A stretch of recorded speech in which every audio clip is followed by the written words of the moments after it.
Thanks, Gavin. Perfect timing as well, because we are just underway here at the Amex. In fact, there was a full start. Anthony Taylor, our referee, gets them to reassemble inside the centre circle. Before we got underway, the players, match officials and coaching staff all took a knee, as this is one of the Premier League's dedicated no room for racism weekend. So Brighton and Hove Albion in the blue and white stripes, kicking from left to right in this first half. Liverpool decked out all in red on what is a gorgeous day down by the seaside. Dunk has it just outside the Brighton area, goes back to Verbruggen inside the 6-yard box, rolled out to the left-hand side, and Igor, who is into the Brighton team today, 6 changes from the side that were walloped by 6-1 and Aston Villa last weekend. Interesting to see Roberto De Zerbi in his programme notes today actually apologising to the fans for that showing. Yeah, it'll be really interesting to see for both teams today their reaction from disappointing results last weekend.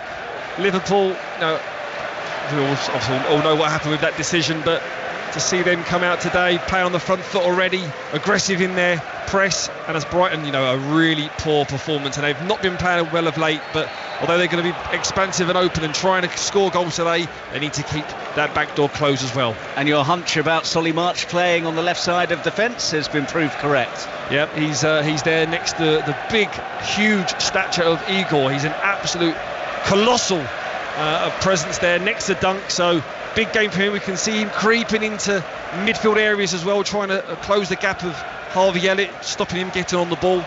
Yeah, almost looked like a back three for a minute there as Dunk was left on his own in the central area, and Igor has advanced further forwards again, is really trying to close down Elliott and has put the pressure on him, and it squirts back to Van Dijk just outside the Liverpool area, but the centre half was a long way forward. He is, and he creeps forward, and that actually leaves that Brighton back three up against man for man of that Liverpool front three as well, so they've got to be really careful with this tactic. One to watch for sure as Alisson brings it just outside of his penalty area for Liverpool.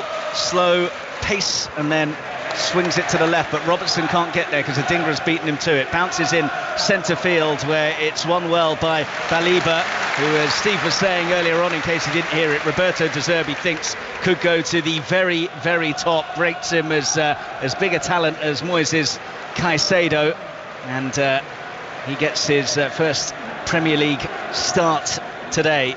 Baliba, the Cameroonian, who joined in the summer for just over £20 million. It's with Lewis Dunk for Brighton. No chances of note so far with just under 3 minutes gone. Veltman now advancing on the right flank for Brighton, though. Looked like he was shoved by Luis Diaz, and indeed Anthony Taylor has the whistle out. Brighton free kick just inside Liverpool territory.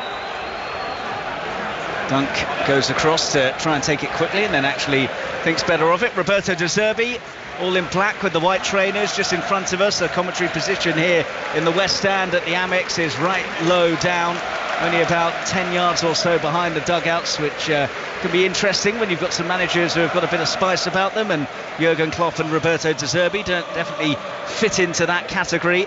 Klopp yet to get the better of De Zerbi, actually. 3-3 at Anfield in De Zerbi's first game in charge, and then 2 Brighton victories here at the Amex in the FA Cup and the Premier League. As Gross takes this free kick, which Van Dijk is underneath, and I think Dunk is going to let that roll behind for the first corner kick of the game. Well, it seemed to be a bit of a low-driven ball in there from Pascal Gross. Normally that would go a little bit higher. Someone making a run around the back, but Van Dijk got ahead on it, cleared it away, but we know what quality Pascal Gross possesses in set pieces, and now he can do that from a corner for Brighton. Pascal Gross, who's so reliable with his dead ball deliveries, just addresses the ball and now retreats before he is about to bend in an in-swinger from that left side for Brighton. Goalless here, low flat one, training ground routine that nearly came off. March with a ball back in, Van Dijk sticks out a boot, goes behind for another corner. Well, Liverpool were caught cold there by the training ground routine. Well, the imagination there was absolutely superb. I've never seen that corner before. It was driven in low and hard. Real ticky-tacky football. Solly March with the goal, with the shot on goal. There was a lot of bodies there to block, so something they've been working on. Well, the Albion fans making the noise now as they enjoy a bit of pressure down that Liverpool end, looking for the breakthrough here at the Amex. More conventional corner this time to the far post. Dunk gets it back into a dangerous area. A couple of shouts for handball. There were enough red shirts back there to deflect it behind for a third corner in quick succession for Brighton. Really good start from Brighton, really applying pressure. Just what this team needed, what the crowd needed to generate that atmosphere. Really positive play. So another Brighton corner as we just see a replay of what happened. It was a really good ball back in field by Duncan. Igor swung a boot at it and it was a complete air shot from about 8 yards out. That was a good chance. Another Brighton corner. Again, it's a deep one. Dunk trying to get there at the far post, but Van Dijk has won the header well, but then Brighton are caught out because they've got plenty downfield here, and Szoboszlai brings it up to halfway, looking for Darwin Núñez in the left challenge. Belieber's been out-muscled. Núñez has it by the corner of the box, buffeted off it, but Solly March, that's going to be a free kick. He protests his innocence, but that was a pretty blatant body check there. Just decided thou shall not pass and nudged him off the ball. Yeah, Solly March done well in terms of covering round on Belieber. Belieber there, watching the replays, more sort of concentrating on, instead of shielding the ball, really making that body contact with Núñez Darwin there, and he got round him far too easily. But fair play to Solly March, good recovery runs. This is what they're going to need with the pace and attacking prowess and what this Liverpool front three can attack at. Robertson is over the free kick then for Liverpool. Left side of the pitch, Alexander-Arnold there as well. Will it be the outswinger from Robertson or the ball whiffing in from Trent Alexander-Arnold? They are both stood over it with a look of intent on their faces. Both managers on the edge of their technical area. Jurgen Klopp in that pink coloured t-shirt just staring out into the distance. Robertson raises his arm in the air, so it's a free kick from the left wing for Liverpool. 7 minutes gone, 0-0. Alexander-Arnold's ball in is really disappointed, deflected away to Szoboszlai, 30 yards out. His effort was poor as well, and it rebounds away for a throw to Liverpool on the halfway line. Yeah, real poor quality there from Trent Alexander-Arnold. We know what he can possess in them dead ball situations as well. It was a chance there for Liverpool to apply a little bit of pressure, then get a good ball into the Brighton box. They've got certainly huge height in terms of Matip and Van Dijk that can get on the end of these crosses. That's former Premier League midfielder Steve Sidwell with us on Five Live's Premier League Sunday, and it really is a super Sunday for you with Arsenal against Manchester City to come at 4:30. John Murray will be joined by Peter Schmeichel for that one from the Emirates. Goalless in all of the 2 o'clock Premier League games at the moment. West Ham, Newcastle and Wolves against Aston Villa are also starting at the same time as this one here at the Amex between Brighton and Hove Albion and Liverpool. Breaking pass through the centre for Liverpool, looking for Szoboszlai, and Verbruggen tried to be a bit too clever because he was in the D of his box, couldn't pick it up obviously, tried to use his feet, nearly got dispossessed, and once again it's that slightly shaky look from Verbruggen. Now we are going to get an update now from Pat Murphy at Molineux. Villa almost went ahead a moment ago. Lovely deep cross by McGinn to Cash, unmarked on the far post. Splendid save, low to his left by Sarr, and just now McGinn has gone close again from 25 yards. Wolves 0, Villa 0. Solly March has it for Brighton in the left back area, tries to find Matoma. Liverpool almost found themselves through on goal again as Mo Salah nearly intercepted a crossfield pass across the back of the Brighton penalty area. It's gone out now for a throw on the halfway line, so let's find out what's happening at the London Stadium from Chris Temple. West Ham 0, Newcastle 0, 7.5 minutes. Got a pretty leisurely Sunday afternoon start here in the London sunshine. The only half chance really, Newcastle have had the best of the possession. Elliot Anderson off balance, heading well over at the back post. But two teams looking to bounce back from a big week in Europe. 0-0 so far. Both of these sides in European action as well in the Europa League on Thursday as Alexander-Arnold plays it through the centre of the pitch to Alexis McAllister. No boos from any of the Brighton fans when McAllister has been on the ball, and we were with Chris a short time ago and something has changed for him at the London Stadium. Well, as I was finishing that report, Mark, West Ham broke down the left-hand side. Emerson pulled it back across the penalty area and completely unmarked. Thomas Soucek stroking it in from 6 yards. West Ham, with their first foray forward, have taken the lead 8 minutes in. And you can hear full commentary of that game on Sports Extra, also commentary of Wolves against Aston Villa on the BBC Sport website for you as well, where you can find commentary of the late WSL game as well tonight, Liverpool against Aston Villa, which is at 6:45. At the Amex, goalless between Liverpool and Brighton. Liverpool looked like they were just starting to enjoy a bit of possession though, after Brighton had made the better of the starts. Luis Diaz in centre field, scoops it towards the centre circle, too high for Mo Salah. Igor wins it in the air, and then it's guided home to Alisson by Alexander-Arnold. Both sides yet to really hit their stride, Steve Sidwell. No, they're not. They're more concentrated in terms of out of possession, but this is where Liverpool do look dangerous. And it was Mo Salah trying to feed Andy Robertson with a run through the centre, and then Veltman is clattered by Luis Diaz just outside the Brighton box, so they will have a free kick. Just going back to that earlier incident where Verbruggen came out of his area, and you're sighing there because he nearly had an absolute howler. Well, it wasn't just me, was it? It was the whole half of this back end of this Amex Stadium here. You just feel as though they're walking a real tight line there. They play on the cusp, that real risk and reward football, and you feel as though the fans at the moment are just, when it goes back to Verbruggen, they're just not sure on him at the moment. It's a few loose passes. They have come off, but still a little bit loose. João Pedro is down here for Brighton at the moment.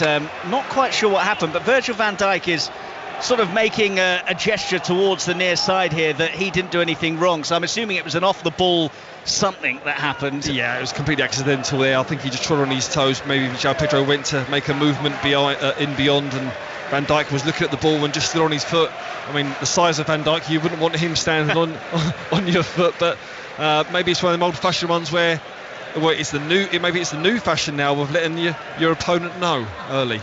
Luis Diaz has lost out to Veltman on the right side as Brighton look at things, so João Pedro with a nice bit of skill to wriggle away from a couple of challenges, now darting towards the edge of the box, knocks it wide to Adingra, nice step over from him, but then Luis Diaz was there to mop things up after Robertson had been beaten. A bit of a loose pass though from Liverpool, and João Pedro's got to the byline, cuts it back, but there's no one in blue and white there, and it's cleared by Joel Matip. Both sides have been guilty of some sloppy play in and around their own areas. Liverpool got away with one there, Adingra won't get away though with a chop on Darwin Nunez, and Liverpool get the free kick. And there's been another red card in the WSL for Tom Gale. We're inside the final 10 minutes, Mark. Man City 1, Chelsea 0, but City are down to 9 in the first half. Alex Greenwood sent off for 2 yellows. Now Lauren Hemp as well. 2 fouls. We've got 9 minutes plus added time. Man City 1, Chelsea 0. And that is also live on BBC Two and the BBC Sport website for you as well if you wanted to catch the closing stages. Szoboszlai, meanwhile, for Liverpool, just outside the D of the Brighton box, finds Luis Diaz, struggling for any option, so has to knock it square to Robertson. Goalless at the Amex with just under 13 minutes played, as Joel Matip, in the part of the pitch that's still bathed in this lovely October sunshine, goes back to Alisson. Now Van Dijk, no Brighton players in the Liverpool half, so he can just play it back to Alisson pretty casually, who's a long way out from his goal. Matip now going forwards on the right flank for Liverpool into Mo Salah. Salah goes backwards of square to Elliott, and Elliott goes further back to Trent Alexander-Arnold. No obvious route through the packed Brighton midfield. All the blue and white shirts organised and disciplined, and Liverpool have retreated again. Well, De Zerbi will be over the moon with what he's seen so far from out of possession from his Brighton side. Drop into a back 4 possibly, and sometimes a back 5. So they, as you said, the distances and the shape look very, very spot on at the moment. João Pedro with a nice flick, although it was a little bit risky, and then Evan Ferguson has gone over after Joel Matip challenged him from behind. He's furious with the decision, Matip, but it looked like a foul from here. It did, and it's one area that I've just noticed on both teams. As soon as that ball goes into the striker, whether they're certainly when they're dropping into a deep position, that false number 9 that people talk about, both defenders are very, very aggressive. Both sets of defence are both aggressive, really coming in, stopping that person, being able to turn and link the rest of the play up. Brighton have it with Pascal Gross 10 yards outside of his box, goes to his keeper Verbruggen, and he returns it to Gross. Nunez putting the squeeze on, back to Verbruggen, and again doesn't really feel convincing, and Lewis Dunk with a somewhat heavy touch as Nunez again put the squeeze on. Verbruggen now with nobody on him can knock it into Igor. This is all still just outside the Brighton penalty area, and it's Pascal Gross who's dropped in to split those centre halves before pinging a nice crossfield ball out to Veltman, who chests it down, but that allows Luis Diaz the opportunity to nip in, and nick it out of play for a Brighton throw midway inside the Liverpool half. Veltman looking to take it quickly, but again, nobody gave him an option. João Pedro comes short for him. Veltman still waiting before deciding where he's going to go, and he's gone all the way back to Lewis Dunk inside the Brighton half. Steve Sidwell. Yeah, I mean, Veltman week in, week out, very, very solid when he plays. A 7 out of 10, just goes about his business. I'm really excited to see Adingra today up against Robertson. I think this is going to be a key area for him. They need to try and get him the ball at the moment. He's being tightly marked by Robertson, but when he's got time and space, he's certainly a player that can create and make things happen. Robertson's certainly aware of him, keeps peering over his shoulder to look at where Adingra is to ensure that he doesn't get the jump on him. And as Steve was saying, an intriguing battle perhaps developing there. Quarter of an hour played then, and goalless at the Amex as Verbruggen goes direct, and Robertson's underneath it with Adingra on his shoulder and cushions the header safely back to Alisson. I mean, we talk about De Zerbi at the beginning of the game and shuffling around the pack, and it's not disturbed right at the moment. What I'm saying is Solly March is normally a right winger. He's playing left back. Lewis Dunk normally plays on the left side of the two centre halves. He's playing on the right hand side. You know, Adingra's out wide right. So there's a few changes that could just be telling signs to this Brighton team if they don't create things. 0-0 between Brighton and Liverpool, and it's the same story at Molineux between Wolves and Aston Villa. West Ham ahead by a Souček goal to nil against Newcastle in the other 2 o'clock kickoff in the Premier League. And in case you need reminding, at 4:30 Arsenal against Manchester City live and in full. John Murray and Peter Schmeichel, your team at the Emirates, as Alexander-Arnold comes forwards on the right side and plays in a really good looking ball for Darwin Núñez, but it was watched superbly by Solly March, who slid in and made the challenge. He was buffeted by Alexander-Arnold. Anthony Taylor plays advantage. Karu Matoma turning it into one, surging over halfway, and then he's nudged over by the former Brighton man McAllister. And the home fans, who haven't been too frosty with him, are giving the Argentinian a bit of jip now for that, and perhaps feeling that it might have merited a yellow card, but he's got away with it. Well, good foul, what we call that one, in terms of McAllister stopping the attack, but Matoma certainly shifted through the gears there, didn't he? He showed him a clean pair of heels, but McAllister did recover well. Excellent play earlier on from Solly March. That's why he's at that left back area. He can compete with your likes of Salah and Núñez. There's got to be a pace. So free kick for Brighton. Pascal Gross is stood over it with the pitch here. About a third of it is still enjoying this autumnal sunshine. The far side from us, a long strip going from one end to the other. Roberto De Zerbi and Jurgen Klopp are in the shaded area and are both on the edge of their technical area watching this Brighton free kick, which has been taken short. Pascal Gross goes infield to find Baliba, and Baliba has worked it wide to Lewis Dunk, who's up there, and from the byline has hooked it in handily towards João Pedro, whose chest control wasn't ideal, and it just spins beyond the byline for a goal kick. I think that was meant to be a training ground one where Pascal Gross and Solly March link up down that left hand side, but it was well sussed out by that Liverpool back line in there, going long for Lewis Dunk, that tried to pull the ball back to Pedro, and it just fizzed into his chest and was hard to control. So still a positive sign from Brighton, play on the front foot. We know whatever, regardless, especially in games that's gone by this season, whatever the scoreline is, they keep going to the very, very end. Jurgen Klopp, hands on hips with his cap on. Today is the exact 8th anniversary of his appointment as Liverpool manager, their longest serving boss since Bob Paisley, who was there for 9 years between 1975 and 1983. So much sport going on today. The Cricket World Cup getting into full swing. Let's get an update from Simon Mann. Australia need a set India 200 to win. India are 5 for 3. They've lost Rohit for naught, Ishan Kishan for naught, and Shreyas Iyer for naught. We're in the 4th over, 5 for 3. There's commentary on the BBC Sport website. As there is for all 3 of today's Rugby World Cup games. One of those has already finished, with Argentina beating Japan by 39 points to 27. Still waiting for the breakthrough at the Amex between Brighton and Hove Albion and Liverpool. Brighton throw left side with just under 20 minutes gone. Matoma trying to steal a march on John Matip, who just craned his neck to be able to intercept and prevent the long throw reaching the Japanese. Now it's hammered forwards towards Mo Salah. Haven't really mentioned Mo Salah so far today. Both he and perhaps Evan Ferguson, Karu Matoma, the attacking players, yet to really make any inroads. No, and then I think that's the positivity of the defensive displays from both teams at the moment. But We know these players that you just mentioned there, they have got the quality, and you give them half a yard or half a second, they can produce a bit of magic.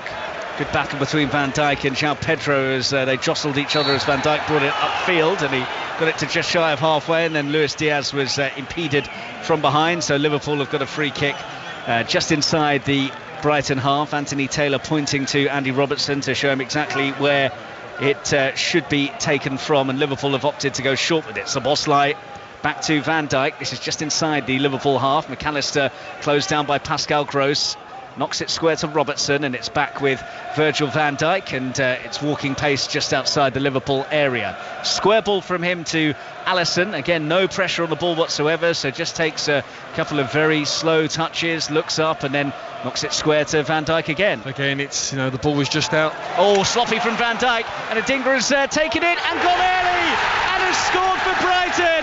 It's a shocker for Liverpool, and Brighton have the lead. Quick thinking by Simon Adingra to steal possession, and spotting Alisson out of his goal, went for the early finish and pulled it off perfectly. Brighton 1, Liverpool 0. Well, what a classy finish that is from Adingra. There was no pressure on the ball there at all from that Liverpool back line. Van Dijk in acres of space, about 10 yards outside his box. He passes it to McAllister, who's sleeping. Adingra nicks the ball. He's on the front foot. He anticipates the pass, and then it's all about, can you finish? And Alisson is so far off his line, but he doesn't go to chip him. He sort of curls it low, around about a foot off the ground. It creeps inside the post into the side netting. What a great finish there from Adingra to give Brighton the lead. Only the second ever goal that the Ivorian has scored for Brighton. Got on 11 minutes after coming on as a sub in the victory against Luton here in August, and now has put Brighton in front against Liverpool.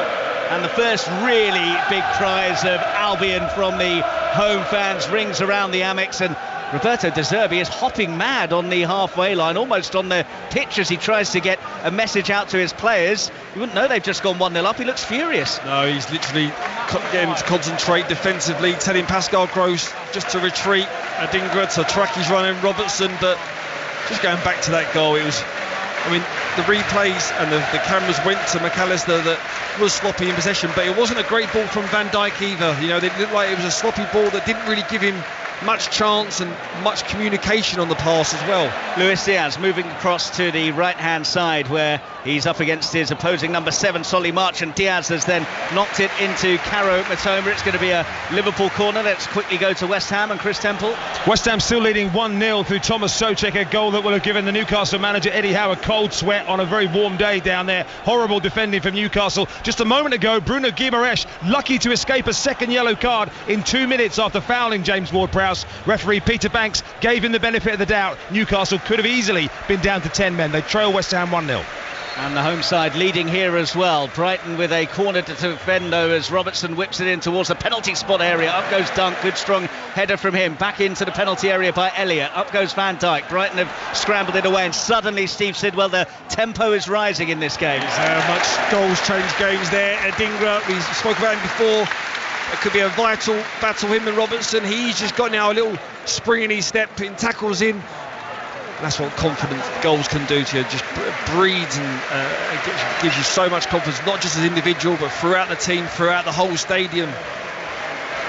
Well, I was here when Brighton beat Liverpool 3-0 in January of 2023. Solly March with a double. Danny Welbeck scored as well. Liverpool were pitiful that day. Brighton were brilliant, and Brighton have got the advantage here against the Reds once again. Liverpool deep in their own territory as Matip plays it to Mo Salah, looking to try and feed Elliott. In fact, he bypasses him and was looking to slip Alexander-Arnold in round the back. It was well read by Igor. Brighton coughed up possession inside their own half, though. McAllister and now Mo Salah. Nice quick interplay from Liverpool, and Salah's into the area now. Brighton have got plenty back, and Salah has bent it well wide of goal. So let's go to Molineux and Pat Murphy. It's 0-0 here, stalemate, and at the moment a lot of niggle, particularly between McGinn and Dawson at corners. Rob Jones, the referee, is losing patience. He's spoken to them both several times. I wouldn't at all be surprised if there's a penalty at either end and a yellow card very soon. This continues. Wolves 0, Villa 0. Thanks, Pat. West Ham leading Newcastle 1-0 in the other 2 o'clock kickoff, and here at the Amex it's Brighton 1, Liverpool 0. Full commentary of Arsenal at home to Manchester City at 4:30 as Brighton now with the wind in their sails after that goal from Adingra. Well brought forwards by Baliba, and the attempted slip pass into João Pedro doesn't come up, but it's suddenly got that basketball game feel. It's end to end as Liverpool now come forwards with Diaz on the left flank. He's got Robertson on the overlap. He advances to a few yards outside the area, opted against playing in Robertson, floats it towards Nunez, who's found Mo Salah in the area, gone for goal. He's hit it into his own man, Darwin Nunez. There's cries of handball from the Liverpool fans who are down at the other end of the pitch, but they didn't see that it actually came off Darwin Nunez. But Brighton have lost it. João Pedro in the centre circle. Elliott, 100 miles an hour now. Liverpool still trailing by a goal to 0, and then too much on the pass forwards by Alexander-Arnold safely into the midst of Verbruggen. Well, far too many turnovers and transition from both teams there, but in them transition it certainly suits Liverpool. We had a little reminder, that short spell there, they had probably about 5-6 passes, 4 or 5 yards apart. Quick concession. Just in a replay here of Salah's shot, it hit Igor flush in the face, but that's what he's paid to do. But yeah, when the game stretches out and it does open up, it certainly, you feel that it suits Liverpool more in attack rather than Brighton. So 25 minutes gone. Brighton 1, Liverpool 0. Adingra with the goal. Really good finish from him after Liverpool shot themselves in the foot with Van Dijk playing it to McAllister, who was a bit sleepy. It wasn't a great pass from Van Dijk either, and in nipped Adingra and took advantage of Alisson being off his line with the measured finish. Brighton with Ferguson, who's really been able to do too much. Has been feeding off scraps, the big centre forward, as Dunk now brings it up to just shy of halfway for Brighton with his orange boots, and plays it infield to Baliba, who sweeps it across to the left. Solly March now advancing into Mitoma, tight to that left touchline, knocks it infield to a more central position, and March, and De Zerbi again is right at the edge of his technical area, still bellowing at his players. Let's find out the latest in the Manchester City-Chelsea game in the WSL. Tom Gale. Equaliser for the champions, Mark. Man City 1, Chelsea 1. We're in the 6th minute of any time. It's cruel on City, who are down to 9. They were down to 8 for the corner as a player received medical treatment. Excellent save from the header, but Guru Wrighton bobbled it home to make it Man City 1, Chelsea 1. Big game in the WSL, that between Manchester City and Chelsea after that thriller on Friday night between Manchester United and Arsenal. Here at the Amex, Pascal Gross has had a dip from the D of the Liverpool box, and it took a deflection to just squirt behind for a corner kick to Brighton. And they've been inventive with their corners so far this afternoon. That early one that was straight off the training ground nearly caught Liverpool cold. Gross is going to deliver it from that left-hand side. Just waits for his teammates to get into the required position, raises an arm to let them know what's coming. It's another training ground routine. Mitoma back to Gross, but Salah nearly took it off his toes. Solly March has it and pokes it towards the far side, and Alexander-Arnold takes no chances with Adingra on his shoulder and nudges it behind for another corner. Yeah, Brighton being very bright again, but Trent Alexander-Arnold just as wary to that as well, covering round, defending well. It's another corner for Brighton, more pressure onto Liverpool, keeping the ball far away from their own goal.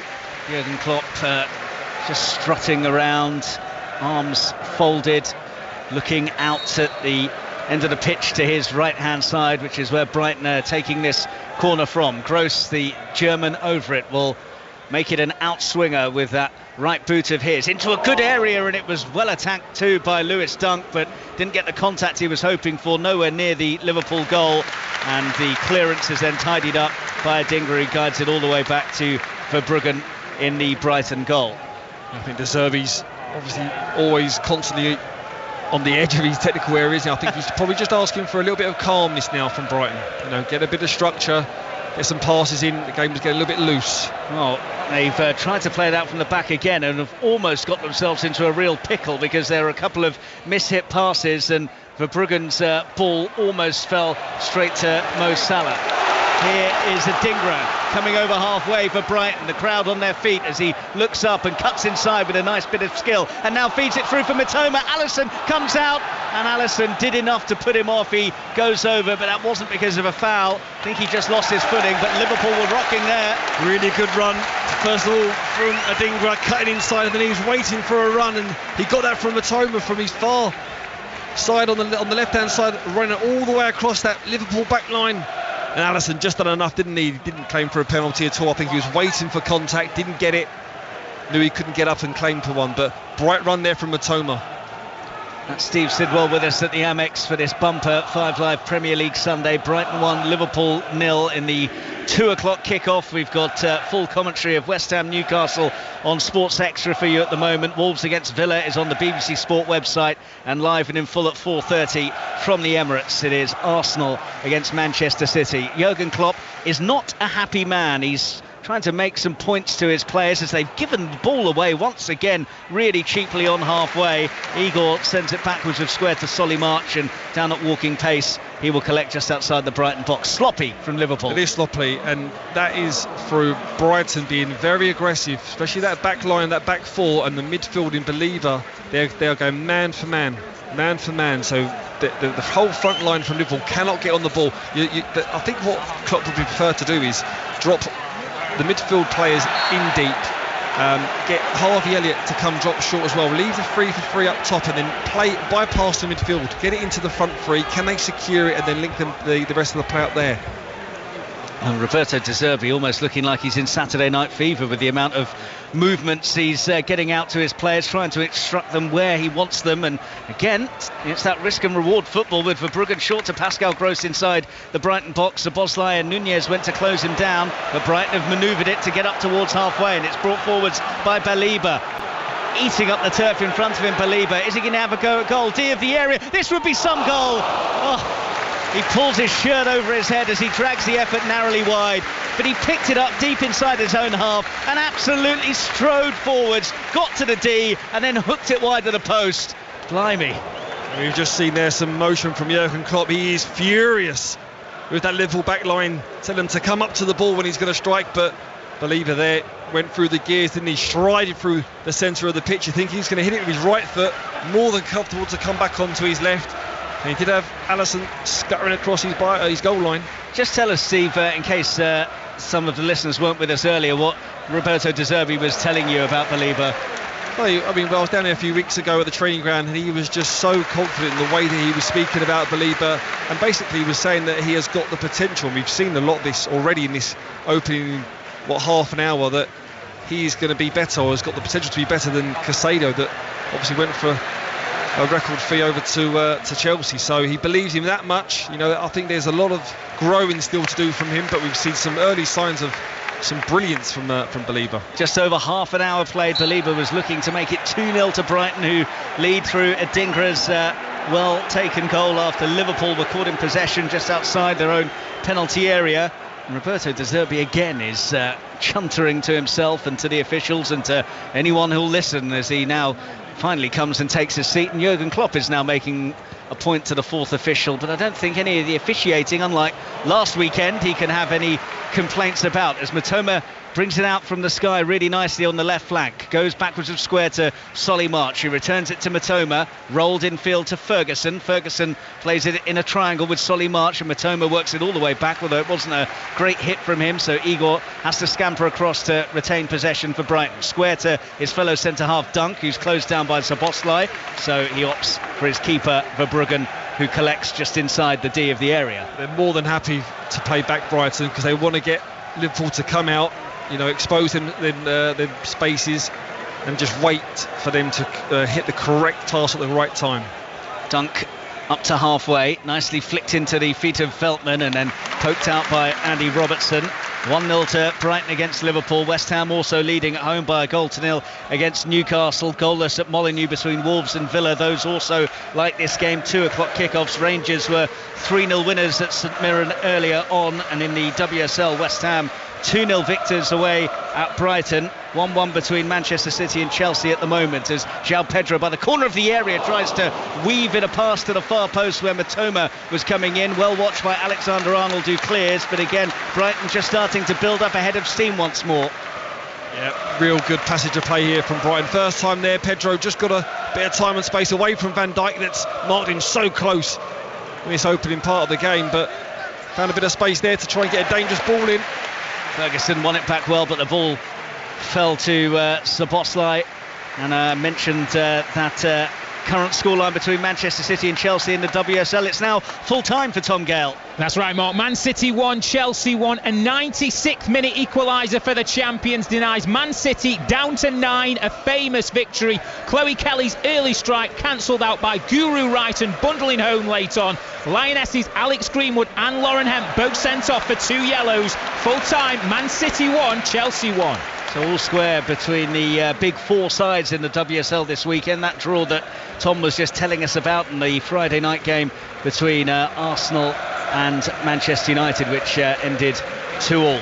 1-0 to Brighton against Liverpool here with 35 minutes gone at the Amex. And I'd say Brighton, good value for their lead, Steve Sidwell. Yeah, very good. De Zerbi would be delighted with that, especially after the drubbing that they got last weekend against Aston Villa. So defensively looked much more solid. Do play that fine line in terms of possession outside the box, but it's working at the moment. Elliott took too long as he was aiming to find Mo Salah inside the penalty area, and Brighton got bodies in the way, and Pascal Gross took it off his toes, and it rebounds all the way into the Liverpool half, where Matip has it and plays it square to Van Dijk. Something just not quite right about the way Liverpool are playing so far. They've had a few glimmers, a few moments where they've got into promising positions, but there's not a rhythm about them so far. No, there isn't. I mean, you can see here Robertson high up on the left-hand side, Darwin Núñez and Diaz, Harvey. It's kind of a flat 4 right at the top. There's no sort of depth. Now Salah, when he drops in, he's being tightly marked. So it's working in Brighton's favour at the moment, because they are so going man for man. All it takes is one bit of brilliance from Liverpool to escape that man marking, and then you're outnumbered. Brighton leading Liverpool 1-0, and West Ham were leading Newcastle by 1-0 the last time we heard from Chris Temple. And they still are, Mark. Newcastle, to be honest, showing a lot of the signs of the possible hangover that everybody would have warned them against. They fell behind after 8 minutes. Ridiculously easy for West Ham down the left. Nick Pope went walkabout. Emerson took it round him. Souček stroked it in. A contentious moment on the 18-minute mark. Bruno Guimaraes, 2 fouls in the space of 2 minutes. Could easily have been sent off. Only got 1 yellow card. West Ham lead a poor Newcastle 1-0. And what's happening at Molineux? Pat Murphy. Tecci is niggly, it's goalless. Dawson and McGinn have both been booked for fouls. Nothing at all to do with the corner problems. Aït-Nouri has just gone close for Wolves, flicked just past the far post after Kamara lost possession. But his paw is niggly. Wolves 0, Villa 0. And you can hear commentary of that game on the BBC Sport website, while the West Ham Newcastle match is on Sports Extra for you right now. 7 minutes of the first 45 remaining at the Amex as Solly March gets ready to take this throw in for Brighton. Left back position for the Albion as he again waits and waits for someone to give him an option into Ferguson, who's quickly closed down, and the ball has worked its way towards the centre circle, and Veltman, who goes down under pressure from Darwin Núñez. He's unhappy that the foul has been awarded, and Anthony Taylor gives him that sort of look that a parent gives their child, that disapproving sort of shrug of the shoulders, as if to say, come on mate, that's a foul. Ball taken quickly, and João Pedro has suddenly got it, and he's 20 yards out from goal, and just as he was about to pull the trigger was crunched, and it's going to be a free kick in a very good area for Brighton by the D of the box. Brighton caught Liverpool napping there, and Pedro, who has looked lively, brought down by McAllister, who's not had the greatest of opening games at this moment. More out of possession, being a bit clumsy, showing a bit of frustration possibly in that tackle, but a real dangerous position to give away a free kick. And Brighton do possess a bit of quality. Lewis Dunk, I've seen him in training that he can hit this kind of Ronaldo wobble dip ball that he does possess, so he's standing over at the moment. You've got Solly March over it as well, so a left and a right foot. And Solly March scored twice in Brighton's 3-0 win against Liverpool here in January. It's he and Dunk who are the two options stood over it at the moment as Anthony Taylor goes to inspect the Liverpool wall. They've got the customary draft excluder in there. There are 2 Brighton players that are aiming to infiltrate that wall of red as Alisson claps his black gloves together and gets an instruction to Andy Robertson about where he wants him standing. Who's going to take it then? 20 yards out. Dunk goes for it and goes for that sort of wobble seam effort, doesn't come off into the wall, breaks for Veltman, edge of the box, wide through Adingra, first time ball in, should be Alisson's, and goes over him but also onto the roof of the net. Oh, very difficult there for Dunk. I mean, that is the technique that you do need, but I was looking at there, I thought that the wall didn't look entirely 10 yards away. It seemed a bit close to me, but the referee Anthony Taylor did walk it out and mark it. But again, that's when you're close to the edge of the box. You do need that sort of up and down technique, but you've got the likes of Van Dijk and Matip, big huge structures and statures in that wall. It's very difficult to get up and down. Not a happy 8th anniversary as Liverpool boss so far for Jurgen Klopp, who has had his hands on his hips for almost all of this first half so far. Evan Ferguson going back towards his own goal on the halfway line and finds Dunk, closed down by Elliott. Fizzes it towards halfway, doesn't find a blue and white shirt though, and Szoboszlai quickly forwards to Diaz, who's wriggled in into Darwin Núñez. Elliott lets it run, Salah 1-1. First moment of real quality from Liverpool, and they are back level, and it is Mo Salah who has fired it into the bottom corner. They were so quickly up the pitch there. Great awareness from Elliott to let it run for Salah, and that was a clinical finish from the Egyptian. Liverpool haven't been at their best, but 5 before the break, they are level. Brighton 1, Liverpool 1. Well, what a marvellous goal that is there, given away cheaply by Brighton, and that is like the red arrows of Liverpool. They have just dissected straight through the middle of the pitch through Brighton. About 5 or 6 passes again, real quick, consecutive, concise passes, and it's very well left there from Harvey Elliott, because Mo Salah's behind him in a great, probably a better position, and he knows what he can possess, so he's got the shout, leave the ball, he does that, and Mo Salah tucks it away in the corner. Great goal there from Liverpool. Both goals have been very well taken, both though coming after the team that conceded gave the ball away badly. Lewis Dunk was the guilty party there, played it into nobody in a Brighton shirt by the halfway line. Liverpool so quickly onto it and so quickly into the back of the Brighton net. Well, Mo Salah was actually on the longest run of his Liverpool career without scoring in a Premier League away game. He hadn't managed one in his last 7 on the road since getting a double at Leeds in April, but has found the net on his travels for Liverpool this afternoon to make it 1-1 with 4 minutes of the first half to play. Well, that's what happens when you have a world-class player in the team. You know, he's not really had a kick of the ball in 40 minutes, and then he produces magic like that. But you know, there's no better team than Liverpool, is there? When the ball turns over in transition, they just attack at pace and in numbers, and it's just accurate passing that gives them the opportunity to get a shot at goal. Liverpool fans have not had much to shout about in this game so far. In fact, it's the first time I can really recall them making any noise, and it's off the back of Mo Salah's leveller for them. Alexander-Arnold is now standing over a free kick. Liverpool have just been awarded right side of the pitch, about 15 yards inside the Brighton half. Here is Alexander-Arnold, who's about to take it then for Liverpool in towards the penalty spot region. Darwin Núñez was in there, and Verbruggen has come to make a gather. Well, he was clattered into by Luis Diaz. Both sets of players going over to the referee to complain about something. Jurgen Klopp has his hands on his head as he peers out at the situation. Looked like good keeping to me from Verbruggen. Yeah, Verbruggen there, very brave. It was one of the ones where the ball comes in. I think Darwin Núñez just gets to head into an area.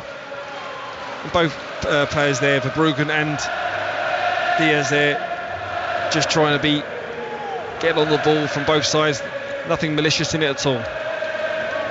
Still a lovely day here at the Amex. The sun's still shining. They've given possession away here, Brighton, and could be in trouble. Liverpool are asking for a penalty, and Anthony Taylor has given it. Well, we spoke about the risk and reward. The risk there hasn't come off for Brighton, playing out from the back, having just given away a leveller. They've now conceded a penalty. They have self-destructed inside their own area, and from a goal down, Liverpool will have a penalty to make it 2-1. Steve Sidwell. Well, again, it's Brighton's undoing it there. The pass isn't really on. If Verbruggen passes it into Pascal Gross, I'm not sure. It'd be interesting to see whether the penalty's been given for the one on Pascal Gross on Szoboszlai, or it's been a believer on the one on Diaz. I'm not sure what one it is.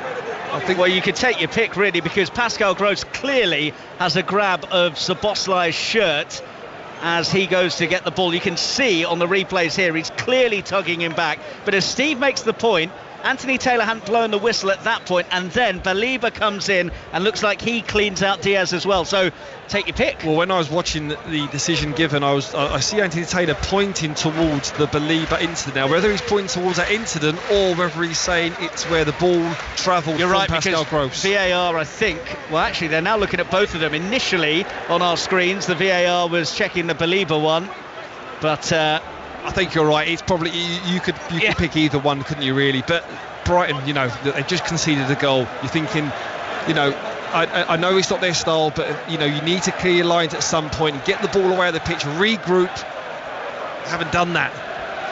I mentioned Mo Salah's drought away from home. By his standards, anyway, 7 Premier League away games without a goal. He's pulled them back level with one assured crisp finish from round about 12 yards out, and now he's got a penalty from that distance to put Liverpool in front on the stroke of half time. It's almost bang on 45 minutes as he stands over the ball, and Verbruggen receives a lecture from Anthony Taylor about not trying to use any mind games, and ensures that he's back behind his line. The Brighton fans down in that north stand waving, trying to put Mo Salah off. Takes a few steps back now. It's that curved trademark run-up from Mo Salah. Hands on hips, takes a deep breath as we go into stoppage time, and Salah scores. Excellent penalty. Curled it into the left corner. It was so well struck. You simply do not save those. And Liverpool, who have not been on fire, do find themselves 2-1 up at the break, thanks to Mo Salah's double. Well, again, Mo Salah been so quiet in this first half, but when called upon, a man that's so reliable in them scenarios, cool, calm, composed, took a deep breath and dispatched it with ease. And Liverpool go in at 2-1. What a poor 5 minutes from Brighton to concede 2 goals. Going in, the team talk changes completely now for both sets of managers. Real poor play from Brighton, because they was in control for the majority of this first half. And the Amex don't like the sight of Mo Salah. He's got more goal involvements at this ground than any other visiting player in Premier League history, and Liverpool looking for another here. The game is completely turned around. Nunez chasing after it on this left-hand side, guided home by Veltman, and Brighton need half-time. Well, Brighton just need to regroup. I don't know why they keep being so expansive. They've just conceded 2 goals in 5 minutes. They've conceded goals all season. Some of them, the majority of them, probably their own doing, but at times you just need to just get bodies behind the ball, gear up for half-time, get yourself in there, have your team talk, have the analysis done, and come out second half and you go again. 3 minutes of additional time at this first half were signalled. We've played 2 minutes of that. Might be a touch more added on due to the fact that there was that stoppage for the penalty while everything was checked and cleared by VAR. Liverpool then leading 2-1, fell behind to Adingra's goal after Van Dijk gave the ball away, and then took advantage of Brighton giving the ball away themselves to get themselves level with Mo Salah's strike, and then Salah from the spot after Brighton played out from the back and it all went wrong. And we did say, Steve, that was on the cards. They hadn't looked too assured when trying to do that. No, that's been an area where they have struggled, Brighton, this season, and especially when they play at home. I think the crowd just sense that little bit of disbelief maybe in confidence in them passes around the goal line. Matoma back to Pascal Gross for Brighton, who led but are now trailing 2-1. Van Dijk comes across and heaves it forwards. Nunez was looking to make something of it on this right hand side, and there's boos from some of the home fans here, and Roberto De Zerbi's turning around and giving Graham Scott, the 4th official, an absolute earful. Well, he's right, because he's offside. Darwin Nunez there is offside. Lewis Dunker's got his hand up. Solly March heads the ball down. It goes back to a Liverpool player, but the intent was to go into Nunez that was in an offside position.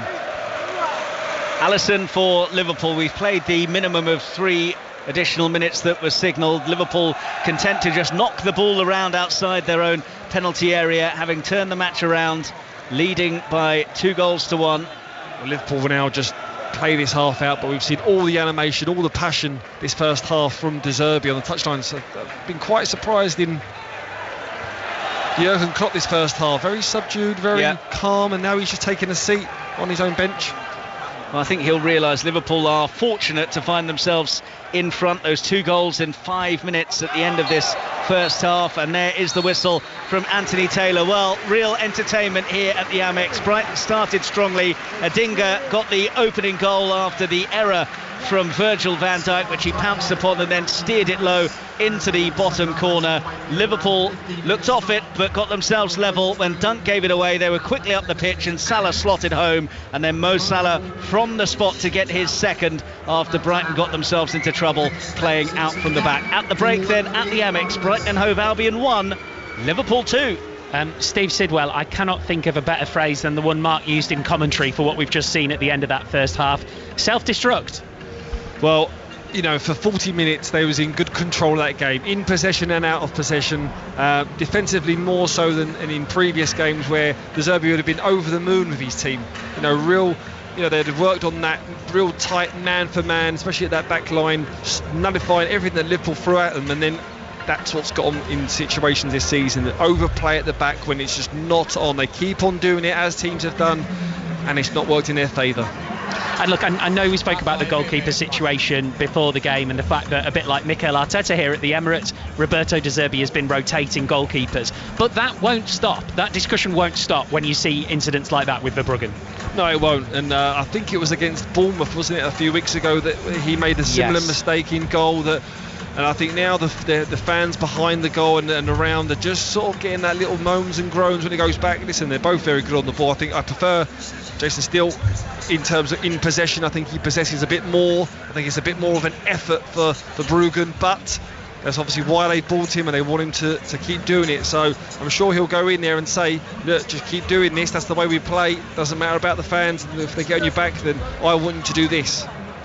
Steve, Mark, thank you very much for the time being. Brighton 1, Liverpool 2, half-time at the Amex, of course. Second half commentary to come here on 5 Live. I'm now live at the Emirates ahead of Arsenal versus Manchester City at 4:30. Let's cross the city and get the half-time at the London Stadium. Chris Temple. West Ham 1, Newcastle 0 after putting 4 past PSG. Newcastle have been very disappointing going forward for the most part. West Ham have only needed 1 shot on target to lead, and it came from their first attack. Thomas Souček stroking in unmarked after Nick Pope went walkabout. Emerson crossed it in, and Souček didn't have a Newcastle player within yards. A talking point on 18 minutes, Bruno Guimaraes, 2 fouls in the space of a couple of minutes, got a yellow for the first, escaped a yellow for the second. That's a talking point which West Ham may look at if they don't win this game. Almiron and Byrne both missing the target with Newcastle's only efforts, but it's a Sunday afternoon that's lacked intensity for the most part. West Ham have the edge by a goal to 0. And you can listen to full commentary of the second half of that match on 5 Sports Extra. You can also do that with Wolves versus Villa via the BBC Sport website and app. Nothing doing, Pat Murphy? 0-0 at half-time. It's fractious, bad-tempered, inadequately refereed, players queuing up to get opposition players booked. Tone was set after 5 minutes when Villa's Kamara was booked. McGinn and Dawson predictably also so yellow. The occasional outbreak of football amid the bad temper. Splendid low save by Sarr from the Wolves goal to deny Cash early on. 8 Nuri went close for Wolves, a flick just past the post, but we're waiting now for this collection of very good players on both sides actually to start playing some decent football. Villa 0, Wolves 0. Pat, thank you very much indeed. We're all getting very giddy here in the nation's capital about it being 24 degrees in October. Suspect it might be a little bit warmer in India at the Cricket World Cup. The hosts are playing Australia. Jeff Lemon. It's absolutely roasting out here. Everybody who's done anything is sweating up a storm out on the field, and some of us watching are as well. India lost 3 wickets before they'd scored a run off the bat.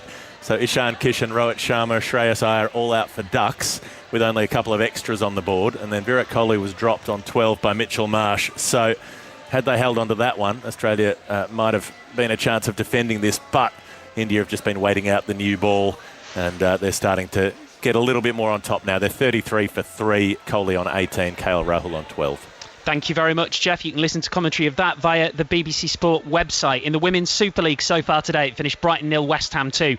And Manchester City 1, Chelsea 1. City ending the game with 9 players and Chelsea equalising through Guru Wrighton in the 96th minute. Much more on all of the live sport going on this afternoon, and then second half commentary from the Amex to come after the news with Carl Hartley.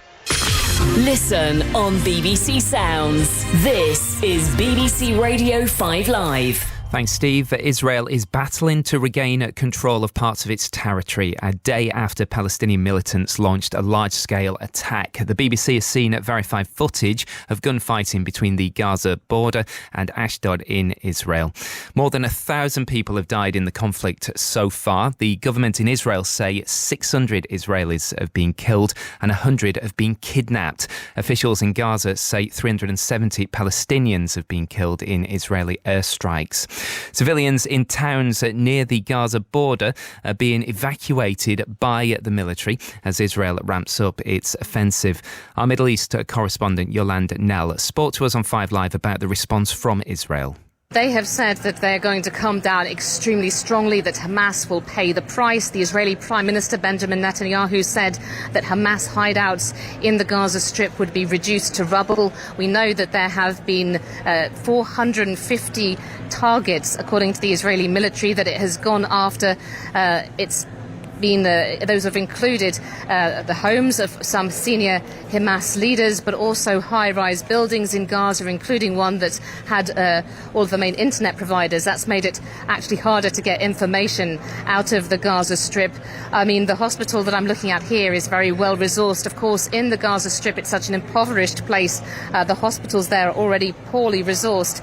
Now Israel has cut off the electricity that it supplies to the Strip, and we know that hospitals there are struggling to cope as the casualties there mount as well. Residents in Gaza have been told to leave the area. Since last night, around 280 targets have been hit by Israeli airstrikes. Our reporter Rushdie Abdalouf is there.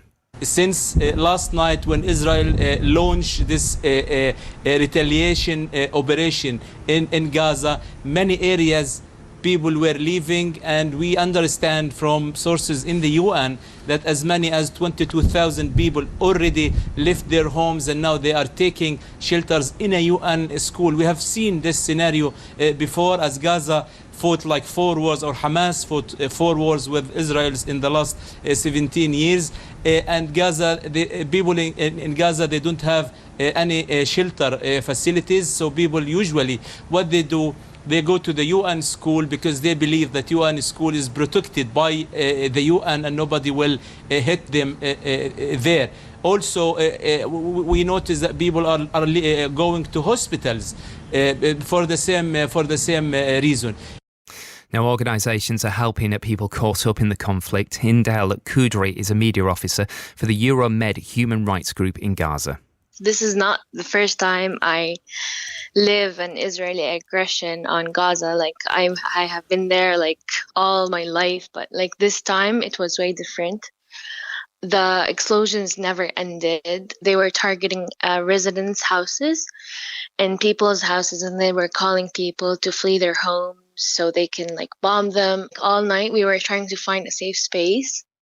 Now, the Israeli embassy in the UK has confirmed that a British citizen, Jake Marlowe, is missing in Israel, while the family of Nathaniel Young, a British Israeli soldier, have confirmed he's died in the attacks by Hamas yesterday.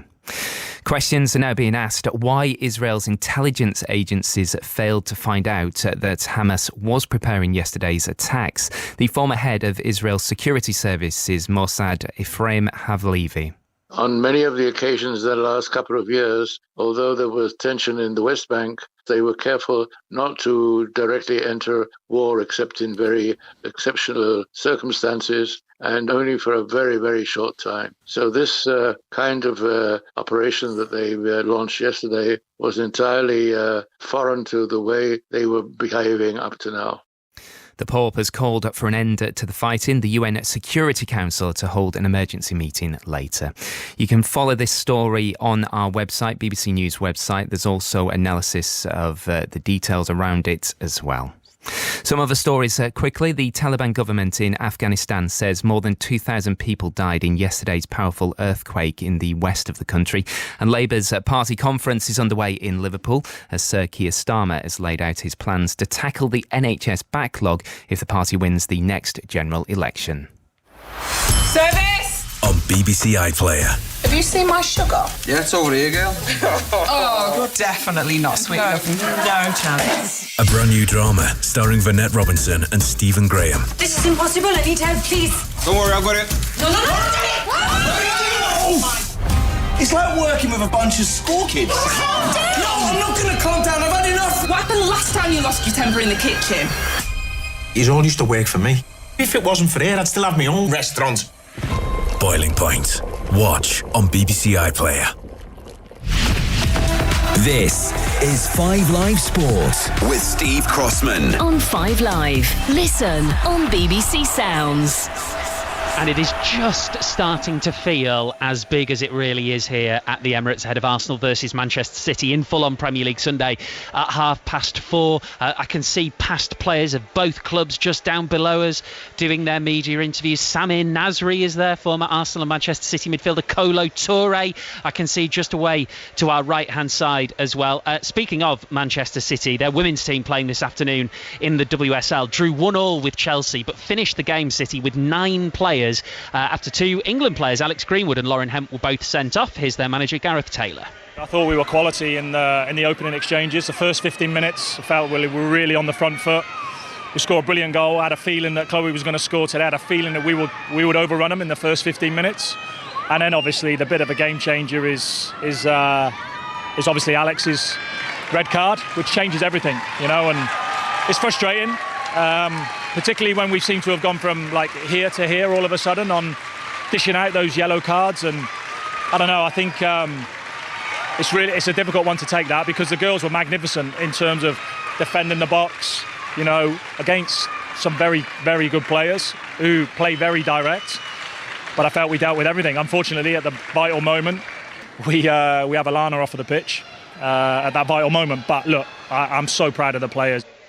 A couple of other WSL scores for you. West Ham won 2-0 at Brighton at half-time. It's Tottenham 3, Bristol City 0. Elsewhere, Argentina will play Wales in the Rugby World Cup quarter-finals. They beat Japan 39-27 in Nantes. Fiji only needed a losing bonus point or better against Portugal later to play England in the last 8. The Rugby Union Daily Pod every morning on BBC Sounds. There's live text commentary at the moment on the BBC Sport website of the Buffalo Bills against the Jacksonville Jaguars. Jaguars leading 8-0 at the moment. On Sports Extra later from 10.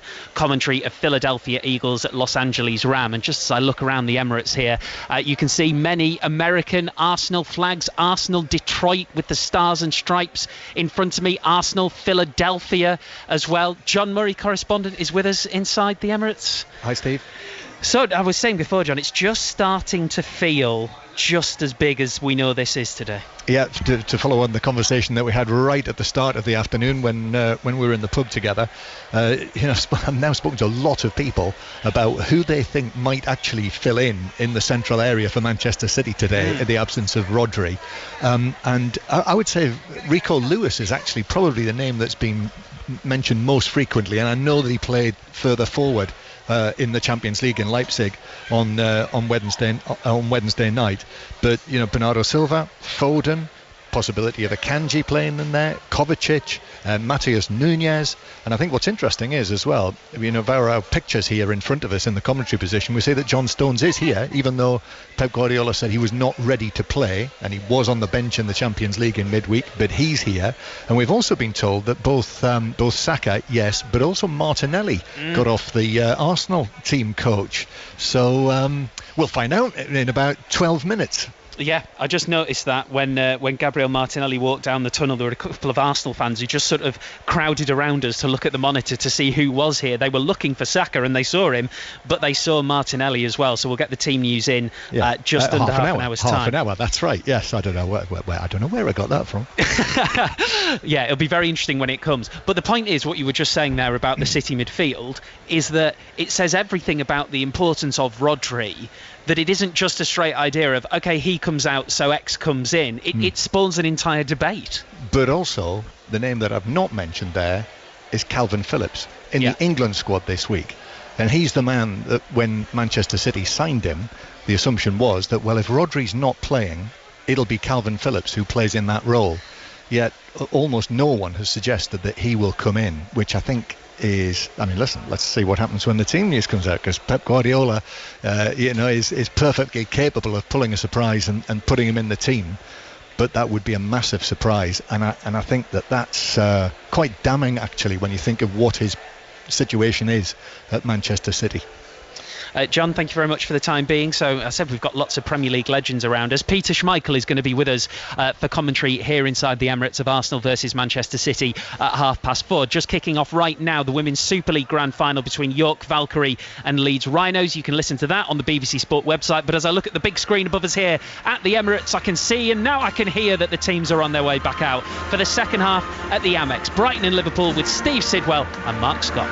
Yes, thanks very much indeed, Steve. And just going back to the back end of the first half when Liverpool got themselves in front courtesy of Mo Salah's penalty kick, as Liverpool make a change here with Gravenberch coming on for Elliott. So that's the one alteration at the interval for Liverpool. But just going back to that penalty incident, Steve, Pascal Gross dragged back his man, no attempt to play the ball, no card whatsoever, no yellow. Perhaps some would argue it should have been a red, and I just wonder if he goes on to play a big part in this game. Jurgen Klopp could quite rightly perhaps have a grievance with VAR. Yeah, in this media box that we're in, there's a lot of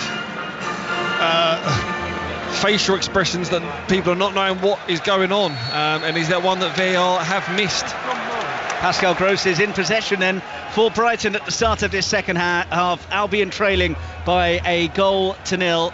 It is the same Brighton 11 from the first half as on this warm day. Roberto De Zerbi just in front of us tears off his black jumper and is now just in a black t-shirt as he stares out. And John Southwell, our producer, was saying he would have loved to have been inside the dressing room at half-time to have heard what Roberto De Zerbi came out with, because he was hopping mad throughout the first half when they were in front, let alone after those two really poor goals they gave away. I mean, as animated and as passionate as he is, I'm sure he's very professional in terms of going in, you know, taking time, calling off, talking to his backroom staff, and then picking the right moments. If he has to go in there and really let them have it, he will do so, or look at the positives. But he's well equipped to do that. Darwin Núñez trying to release Mo Salah on this right-hand side. I'll run you through the teams in just a minute, but Brighton need to clear from just outside their own box, and Lewis Dunk swivelling evades the challenge of Szoboszlai. It's back with Verbruggen in the Brighton goal. Out to Solly March on the left side for Albion, into the feet of Pascal Gross, who's wriggled it onto Ferguson, looked offside to me, and now the flag goes up. So this is the Brighton lineup. Verbruggen in goal, March, Dunk, Igor and Veltman across the back, Baliba, João Pedro and Gross in midfield, Matoma and Adingra, who scored the opening goal in this game, either side of Evan Ferguson in attack. Liverpool with Alisson in goal, Robertson, Van Dijk, Matip and Alexander-Arnold are their defence. It's Szoboszlai, McAllister and now Gravenberch in midfield after he came on for Javier at the break, and Luis Diaz and Mo Salah are supporting Darwin Núñez. Salah with the 2 goals that have turned the match around for Liverpool, trailing by 1, now leading by 2-1. Any thoughts about Gravenberch coming on at the break then for Elliott? Well, he's certainly going to have energy, legs in that engine room and pack that midfield area out. Just interesting there to see that we spoke about in the first half that, you know, Liverpool bypassing that midfield, getting into that front three and then working off there. They've just done that straight from the off in this second half. Darwin Núñez surging into centre field, now knocks it wide to Mo Salah, right side of the box, low flat ball in, collected by Núñez, spins and hits from the D of the area, took a massive deflection, so it's going to spoon out to the right hand side. Solly March has challenged Mo Salah just outside the box, and Salah drops to his knees and wants the free kick. Instead it's the throw to Brighton in their left back area. Well, De Zerbi, I'm sure whatever was said in that first half-time, that he wanted his team to just regroup, consolidate, produce them defensive moments in that first half that made them look so strong and nullified everything that Liverpool threw at them. Here is Szoboszlai for Liverpool, and Solly March has challenged him well, and the ball came off Szoboszlai last, so it'll be a Brighton throw. Solly March will take it for Brighton, trailing 2-1 at home to Liverpool. Remember, commentary of Arsenal against Manchester City from 4:30 as Adingra chases a lovely ball over the top. He's into the area. Lovely footwork. Adingra, great save. Alisson came flying out, made the angle tight for Adingra, and then got a big hand to it to keep him at bay. Liverpool sliced open there, though, and Adingra nearly had his second of the game. A huge moment early on in his second half there. Alisson's asking for the ball to be kept out. He's just taken a knee. It was a huge save, wasn't it? It was a fantastic ball from Ferguson that got Adingra in. He's on his right foot, he carves back inside on his left. You're asking for that moment of composure there. And again, Alisson saves Liverpool, spreads himself wide. He was creeping at the near post. He saves it with his left wrist. He's taken his glove off, so could be a bit of an issue here with Alisson's left hand. Well, you might have been able to hear the collective groans of the Brighton fans when that chance was just shown on the big screens here at the Amex, because it was such a good chance for Brighton to get themselves back on terms 5 minutes into this second half. Lovely pass, good composure from Simon Adingra to cut inside of his man, which gave him the one-on-one chance with Alisson, but top stuff from Alisson to come flying out, made himself big, but then also reacted so quickly and got a strong arm to it. And it was that hand that he made the save with that caused him a bit of bother, but we are back underway now with Dunk for Brighton. He does look so sharp, doesn't he, Adingra? You know, with the moments in the first half just as much as his goal, but you feel as though when he gets into his rhythm and his stride in his Premier League, he is going to be one hell of a player. Brighton have it with Gross, left wing, looked like he was fouled, advantage played. Matoma makes his way into the area, then left the ball behind, and Alexander-Arnold steps in. Matoma closes him down. Alexander-Arnold chips it up to Mo Salah, tight to this near touchline, just down in front of us. Darwin Nunez now, with two Brighton players around him, has managed to come away from both of them. Mo Salah's gone over, wants a free kick. Jurgen Klopp raises his arms to the sky as if to say, why aren't we getting one there? Play continues though, and it's back with Verbruggen. One thing, Steve, you mentioned in the first half about Andy Robertson needing to keep an eye out for Simon Adingra. He didn't there. He was caught out when he got through on goal, and Alisson made the save. It was a blindsided run, wasn't it? It was a good run, and it was a good ball there from Ferguson very early, and that's what you got to do when there's no pressure on the ball. Ball has dropped to João Pedro in the D of the area here. He's got plenty of red shirts around him. Ferguson goes for goal from 18 yards out and bends it over the top and behind for a goal kick. So 2-1 here to Liverpool. What about at the London Stadium? West Ham, Newcastle and Chris Temple. 7 minutes into the second half, still West Ham leading by that early Thomas Soucek goal to 0. They've just had a chance to make it 2. A diving header in the penalty area from Edson Alvarez, flashing past the left-hand post. Newcastle still haven't really got going in this game. They trail at West Ham 1-0. Ball out from the back by Alisson, and this time Liverpool almost guilty of giving it away in a bad area. It's up towards Diaz, who goes over after a challenge from behind by Veltman, and this time Liverpool get the free kick that they feel that they are overdue.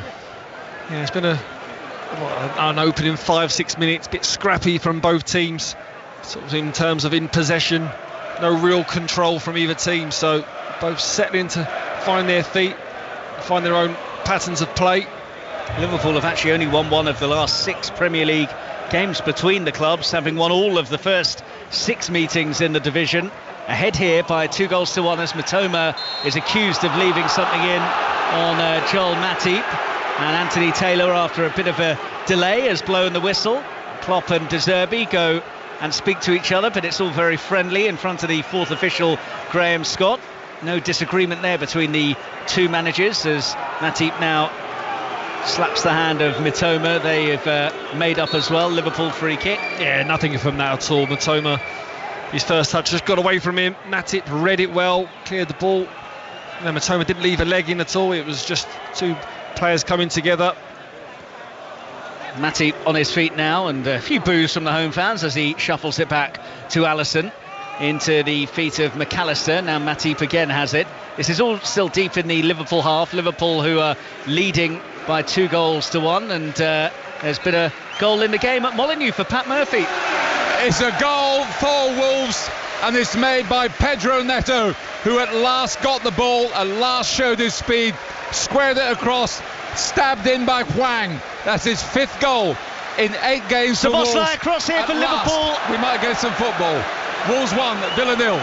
Szoboszlai with a ball into the area for Liverpool here, and Gravenberch has hit the frame of the goal from close range. Liverpool inches away from going 3-1 up, and are still down towards the Brighton penalty area at the moment. It's Alexander-Arnold into Salah. First chance in the second half went Liverpool's way, didn't quite creep in to extend their advantage. Now suddenly the game raises in tempo once again. João Pedro up towards halfway, in towards Adingra. Robertson's come short to try and cut him off and has done enough to win the ball off him.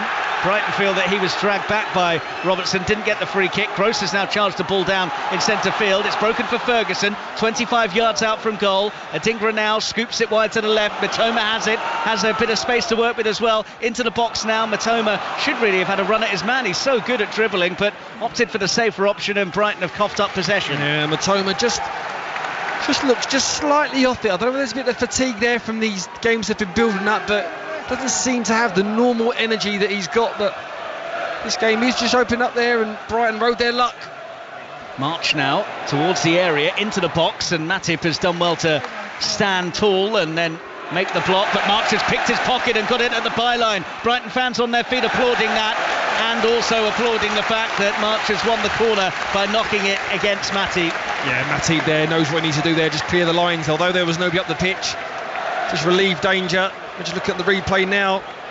There's that sort of inside right channel there, sorry, inside left channel where Brighton have been found guilty so far this season, and Gravenberch could really have put more misery on Brighton there. Should have been another goal for Liverpool here. There has been another goal at Molineux. Pat Murphy. Equaliser for Villa from their centre-back, Pau Torres.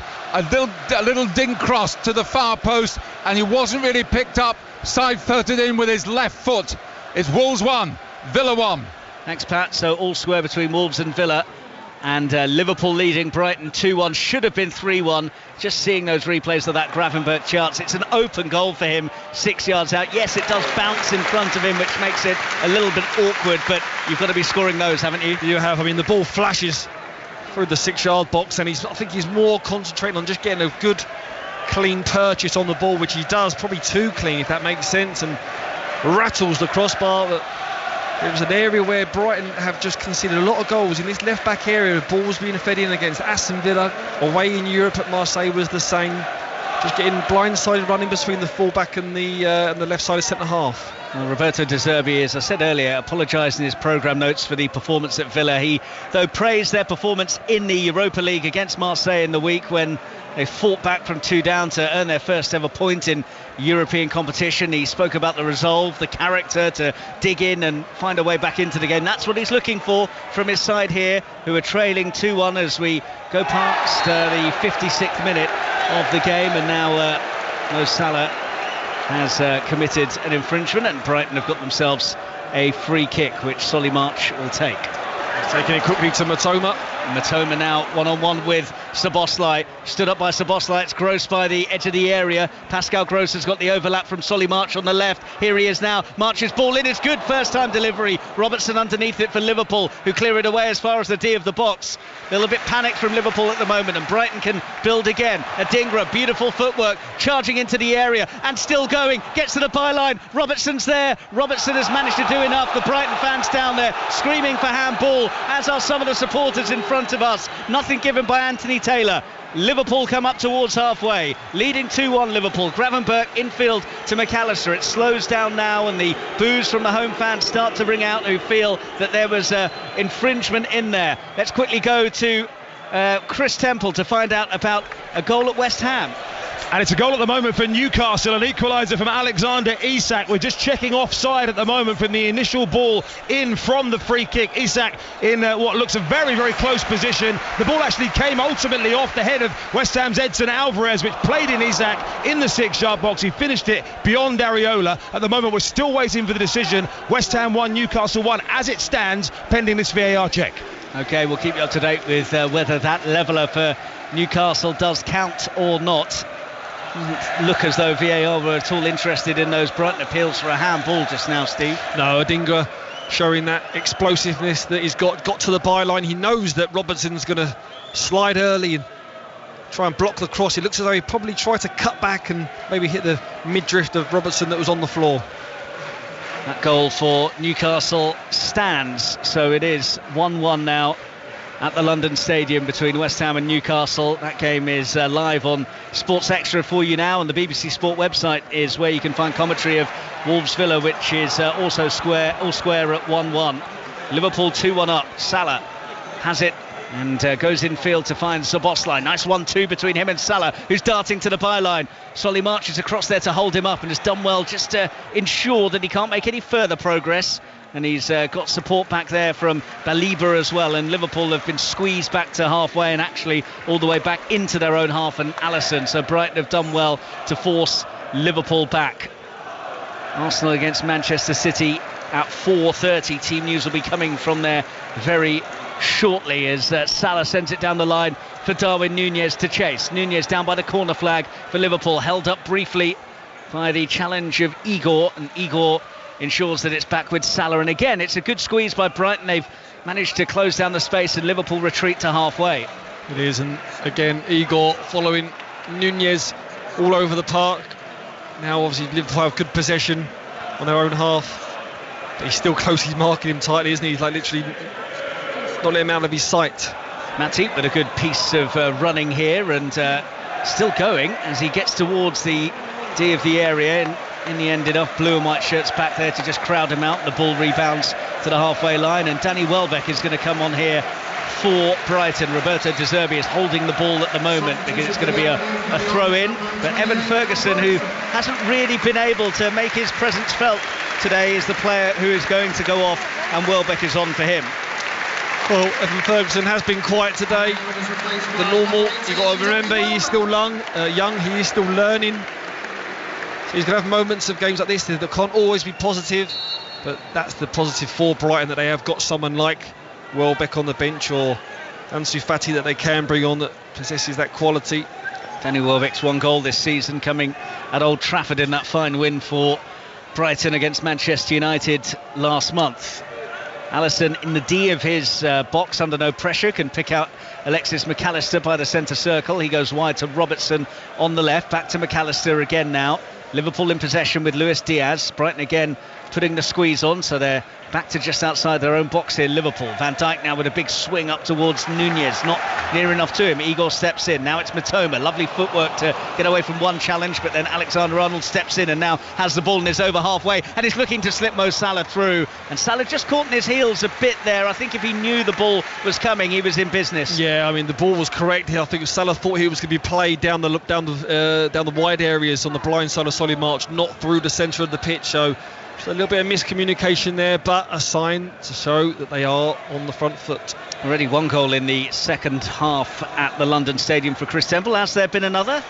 There has, and it's another for Alexander Isak and for Newcastle, who've spun this game on its head in the space of 3 or 4 minutes. Kieran Trippier cushioning a ball across the 6-yard box. 3 West Ham defenders standing looking at each other. Isak ghosted in. 2-1 Newcastle.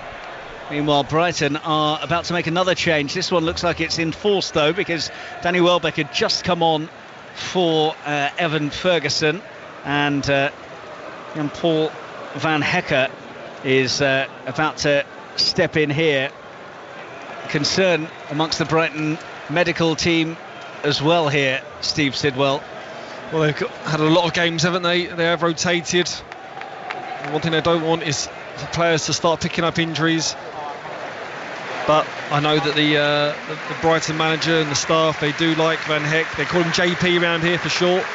So he'll come in, knows what to do alongside Lewis Dunk. Be interesting to see if Lewis Dunk just switches to go back to his normal left-sided centre-half role, and Van Hecke goes on to the right-hand side. You'll see that one.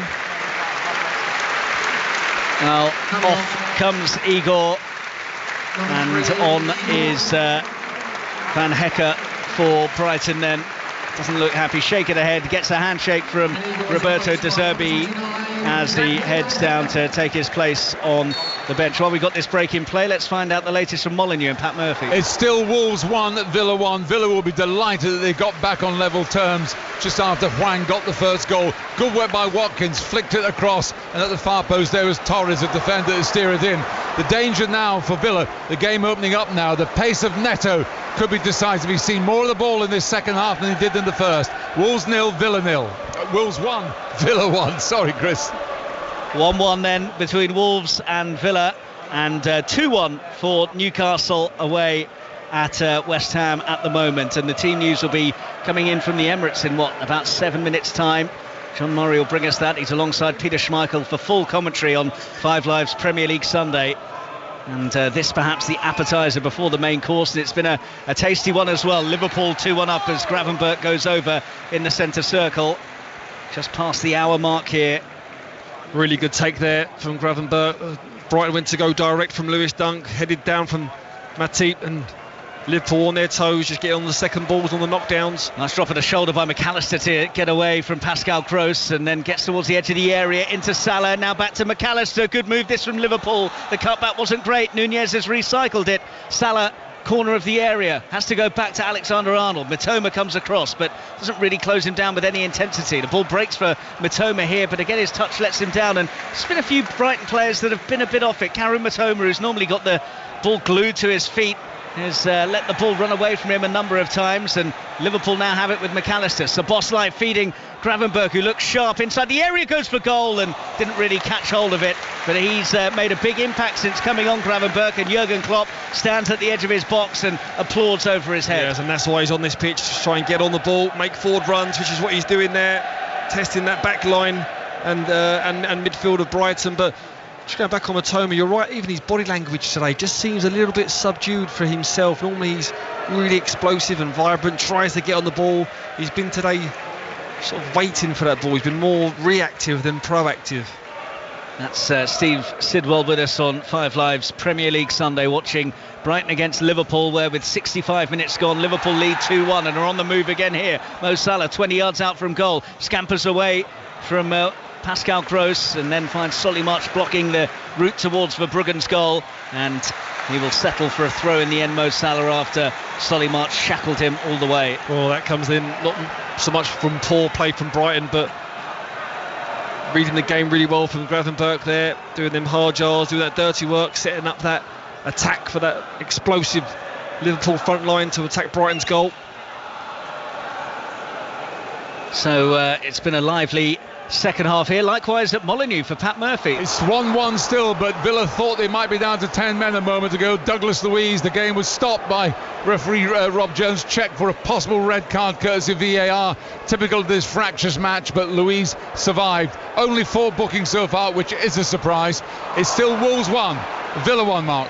And there's full commentary of that game on the BBC Sport website, and on Sports Extra you can hear commentary of West Ham against Newcastle as Mitoma chases a ball over the top, and he would have been through one-on-one with the keeper had Alexander-Arnold not stuck out a leg and made a vital interception. Well, that was the run that we're all looking for in this ground. Mitoma in behind, but what an interception there from Trent Alexander-Arnold. He's stretching off his left hamstring, because that was that full tilt, sort of go gadget leg there to stop the ball.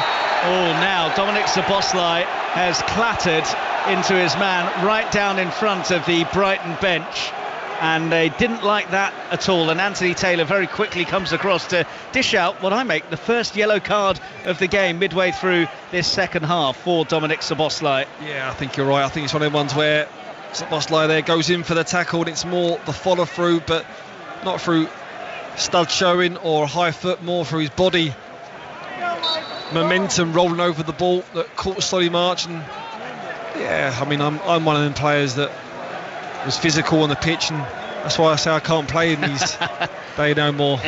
You secretly enjoyed that challenge by Szoboszlai, didn't you? Van Hecke for Brighton, who are looking to try and force a leveller in this game, a game that they led and looked good in the first half until self-destructing with the 2 goals that they really gifted Liverpool, who could have had a third in this second half. Gravenberch hitting the crossbar from close range. Alexander-Arnold in the centre circle into McAllister through the middle for Andy Robertson, who's up there in the centre forward area. Szoboszlai now works it wide, plenty of red in there. Luis Diaz going for goal and firing wide of target. Well, that perhaps would have settled it for Liverpool. Jurgen Klopp thought it might have been in and then swivelled away in disappointment. Well, really good build-up play from Liverpool, patient, and again dissected straight through the middle of that Brighton team, and it's where Diaz needs to go across goal. His strike is a clean strike, but goes for the near post very selfishly. One of the ones where if you go across goal, someone else has got a chance to get on the end of it. Alexander-Arnold has it for Liverpool, right back position, floated towards Nunez, and Van Hecke knew that he wasn't going to get there, so ducked under it and allowed it to go through to Verbruggen. Well, both managers are being very colourful in their instructions to their players. Jurgen Klopp this time is the one who is hopping around, almost bunny hopping at the edge of his box as he gets a message to Joel Matip, who I don't think quite knew what his manager was asking. Well, I think for. it was more for Trent Alexander to give the ball away there, and it's one of the ones where you can hear him behind, and I've been on that pitch where the manager's screaming at you and you know you can hear him, but you don't want to turn around. Pascal Gross for Brighton. Still a bit of intrigue as to how he avoided a red card in the first half for the tug back on Szoboszlai. Didn't even get a yellow. The only yellow so far going to Dominic Szoboszlai just now for the challenge on March. Here come Brighton with João Pedro trying to get the wrong side of Matip, and Matoma's there. Oh, was that a handball from Van Dijk? From here it certainly looked like it. Anthony Taylor hasn't given anything. Brighton fans all on their feet around us. VAR will certainly have a look at that.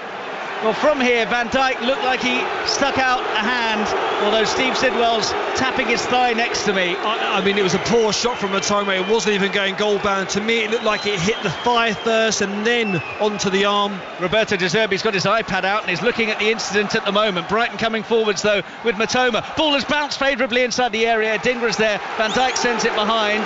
Anthony Taylor isn't making any kind of symbol for a delay in play. Roberto De Zerbi is bellowing at Graham Scott, the fourth official, and I think he's going to get himself... The crowd are thinking that's going to be a VAR. I think the crowd are thinking he's coming to check the monitor, but I think he's coming to book Roberto De Zerbi here instead. Certainly that is what it looks like, because he's not made the TV symbol, Anthony Taylor. So De Zerbi is going to get a ticking off and I think a yellow card here. Anthony Taylor's got his hand in his pocket and indeed brings out the yellow card for the Brighton boss, but there is no VAR check and he is still going at it. Needs to be careful here or he's going to get a red, De Zerbi. I think it's one of them. No doubt that he hits the arm of Van Dijk, but I think two things is a big factor in this. It hits the thigh first and then goes onto the arm, and it was very, very close to Van Dijk.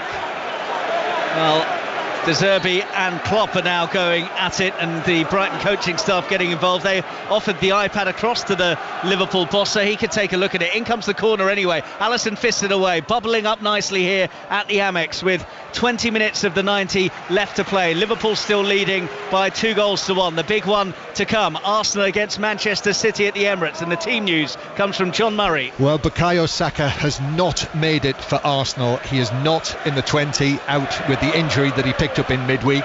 So Arsenal makes 3 changes from that match in the Champions League. Nketiah comes back in. Jorginho gets his first Premier League start of the season with Havertz on the bench, and White is in for Tomiyasu at right back. But also Martinelli returns. He is among the Arsenal substitutes, having recovered from injury. 3 changes for Manchester City, 2 from midweek from the Champions League, with Rodri suspended domestically again. It does look like Rico Lewis will play that role today. So the 3 changes: Ake, Kovacic and Alvarez coming in for Rodri, but also Grealish and Akanji, who are both on the bench. Thanks very much, John, who will be alongside Peter Schmeichel for commentary of Arsenal against Manchester City in an hour's time. Meanwhile, Liverpool are bringing on Konate here, and I think that Jurgen Klopp wants to try and reassert some control, and Joel Matip, who was receiving an earful from him, is the player who's coming off. He's coming off, but Konate's due to come on the pitch, and his little pep talk to him. He was beating his chest, as we see Jurgen Klopp do many times, like Tarzan, making sure that he comes on and he's ready for this game, ready to concede no more goals and let his team come away with a really important victory. So Konate comes on. We're hearing that the reason that Pascal Gross didn't pick up a red card for that tug back on Dominic Szoboszlai is that the officials in the VAR room didn't see it as a clear goal scoring opportunity. Could have fooled me. No, I think the ball was going square, and whether it was... Sorry, I thought there was going to be an attack there for Brighton. The ball was going square away from goal, so whether that's a factor or not, but he still felt like he was in control of the ball. Yeah. And Nunez chasing one over the top here as Verbruggen just about deals with it. Dunk sends it back to Verbruggen, who's under pressure, and they've worked it out from the back, and Dunk has knocked it infield, so we can get an update from Chris Temple at West Ham. 17 minutes to go, still West Ham 1, Newcastle 2, but Alexander Isak, the width of a post away from a hat-trick there, rounding Areola in the West Ham goal. Off balance, his left-footed shot hit the outside of the post. Newcastle, though, enjoying the best of this second half, and look, they're more likely to put this game to bed. 2-1 they lead. Also a 2 o'clock kick-off at Molineux for Pat Murphy. It's still 1-1 Wolves Villa. Neto for Wolves, becoming more and more influential with his pace and trickery down the right. He thought he had a penalty when he was brought down. Absolutely furious, and the referee said no. Game's opening up now. Wolves 1, Villa 1. Commentary of that one on the BBC Sport website. Sports Extra for commentary of West Ham against Newcastle. All the goals from the games today on Match of the Day 2 tonight, as Robertson goes wide left and gets it in towards Nunez by the penalty spot. Got up well, couldn't control the header, goes a long way over the top. A dangerous ball there from Robertson, but again far too easy for Liverpool to dissect through the middle, through the spine of this Brighton team. The gaps are there too big. Been far too easy for Roberto De Zerbi's team to be carved open, and it gives opportunities for Liverpool. Well, the ball came off Van Dijk's leg onto his arm, but then again you saw the penalty in the, was it Luton Wolves game, where it was still given despite that? Yeah, I think the factor for me was it was so close. I mean, it could have been 2 or 3 yards. The strike happened and it clearly come off the thigh and then onto the arm of Van Dijk. It was going miles wide as well, but that's a factor. But it didn't even go to VAR. 15 minutes to play at the Amex. Brighton 1, Liverpool 2. Cracking watch this, and Liverpool heading for the 3 points. Van Hecke, one of the Brighton substitutes, has it on halfway. Look a bit hesitant in possession, looking for that out ball to release the Dingra around the back of Robertson, but too much juice on it all the way through to Alisson. Not really seeing Brighton players warming up. Ansu Fati and Billy Gilmore are, but they might get a shout to come on and just try and get back into this game, where Ansu Fati has definitely got a spark in him to create something to get this Brighton side going. They came into this weekend as top scorers in the Premier League, Brighton, but also with the 4th worst defence in the division as well.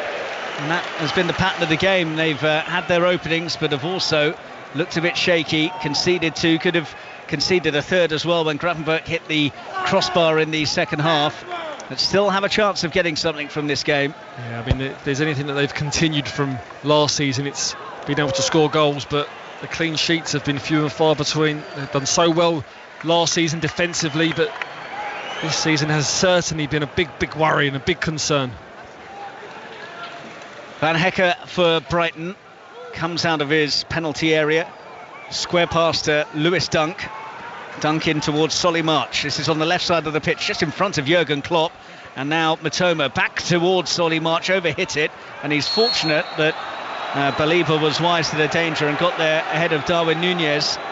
And another Liverpool defender is going to come on. We've seen Konate introduced, and now Joe Gomez is receiving instructions from Pep Linders ahead of his introduction. Adingra now searching towards the Liverpool area. Robertson's there to try and deal with him, and did enough to just force him into a wild cross that was too high for anyone in Brighton blue and white, and it sails out for a throw to Liverpool in their right back position. It's just lacking that final bit of quality on that final ball, Adingra, but certainly gets in positions where he can shift. He loves that sort of scissor moves and get to that byline. It's just, can he stand that ball up at the far post or find a Brighton player in the box? Booze for Alexander-Arnold, who's taking his sweet time over this throw for Liverpool, aiming for Mo Salah, who felt he was tugged back by Solly March. Anthony Taylor didn't. This is Solly March on the left side for Brighton, deep inside the Liverpool half, and he gets past Mo Salah, and then he's shoved off it by Konate. Well, Liverpool contest why that was given, and the challenge on Salah wasn't, but it was a pretty blatant shove from Konate to send Solly March to ground. Yeah, it was. Positive play from Solly March. Didn't really have a pass on, so decided to pick the ball up and drive at that Liverpool defence, see an opening, bursted through that and was brought down. So again, a dangerous position. Pascal Gross, we know the quality that he's got. Can he put it in the area? There has to be Brighton players attacking that area. Can they just leave their man, even if it's just half a yard, get ahead of their marker, any sort of touch, go goalwards towards Liverpool's goal. 12 minutes of the 90 left to play. Brighton looking for an equaliser. March is over it. Will it be his delivery? Left-footed it is, into towards a good area. It's in! Is it Lewis Dunk who's got the leveller? Brighton are back on terms, and it is Lewis Dunk who has slammed it into the back of the Liverpool net. Ball in from Solly March, and Dunk has done the business. Well, all I said was about quality into the box, and it certainly was this time from Solly March. I can tell you now that if you look at the replay, Lewis Dunk doesn't even realise it's going to come to him. He's definitely onside. Robertson leaves it goes past McAllister, and Lewis Dunk is just there. It hits his kind of calf or knee and goes in.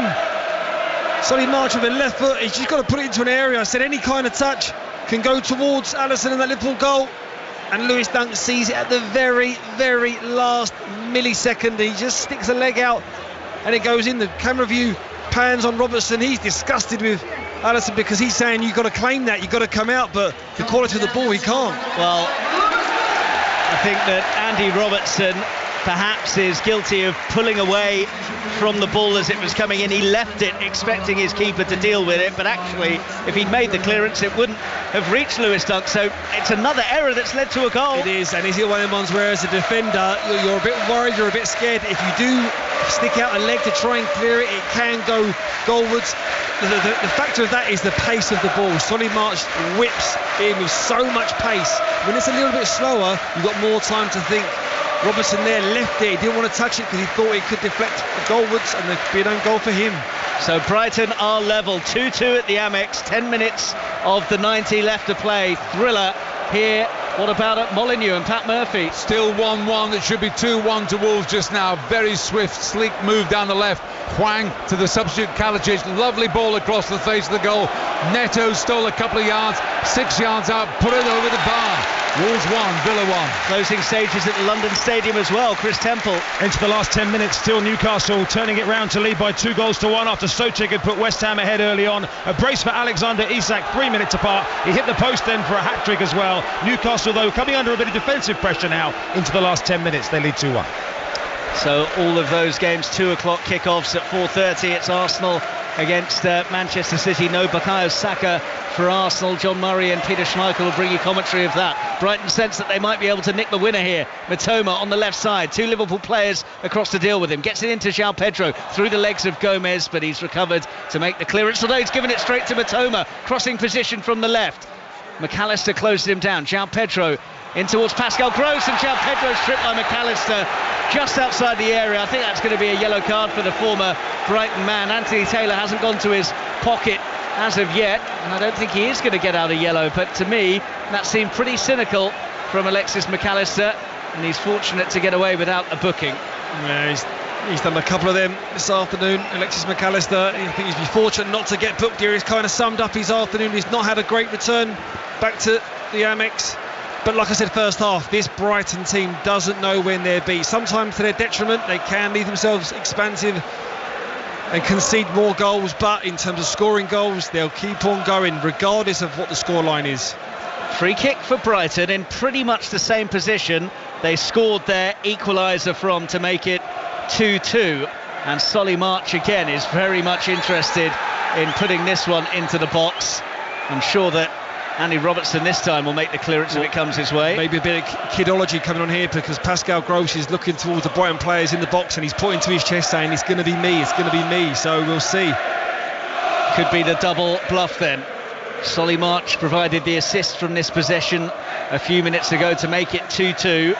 Pascal Gross though could go for the in-swinger with his right peg. What's it going to be then? The 2 players are over it. Salah's the 1 Liverpool player in the wall, and it is Pascal Gross who goes for the in-swing and somehow manages to pick out Mo Salah. It was only a 1-man wall and he clatters it against him for a corner. I think he's gone for the shot there, isn't he? He's gone to fool everyone there, saying it's going to be me, I'm going to put it in the box and go for a cross. Tries to whip it to that near post.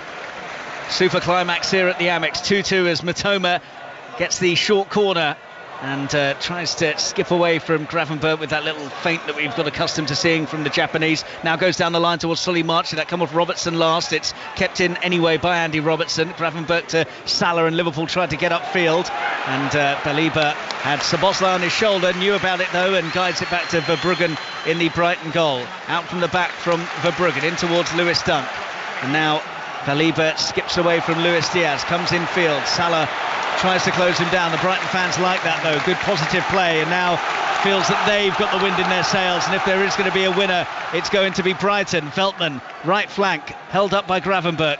Down the line, and Joe Gomez has been given a slip by Adingra, and Welbeck's waiting. João Pedro should have won it over the bar, 10 yards out.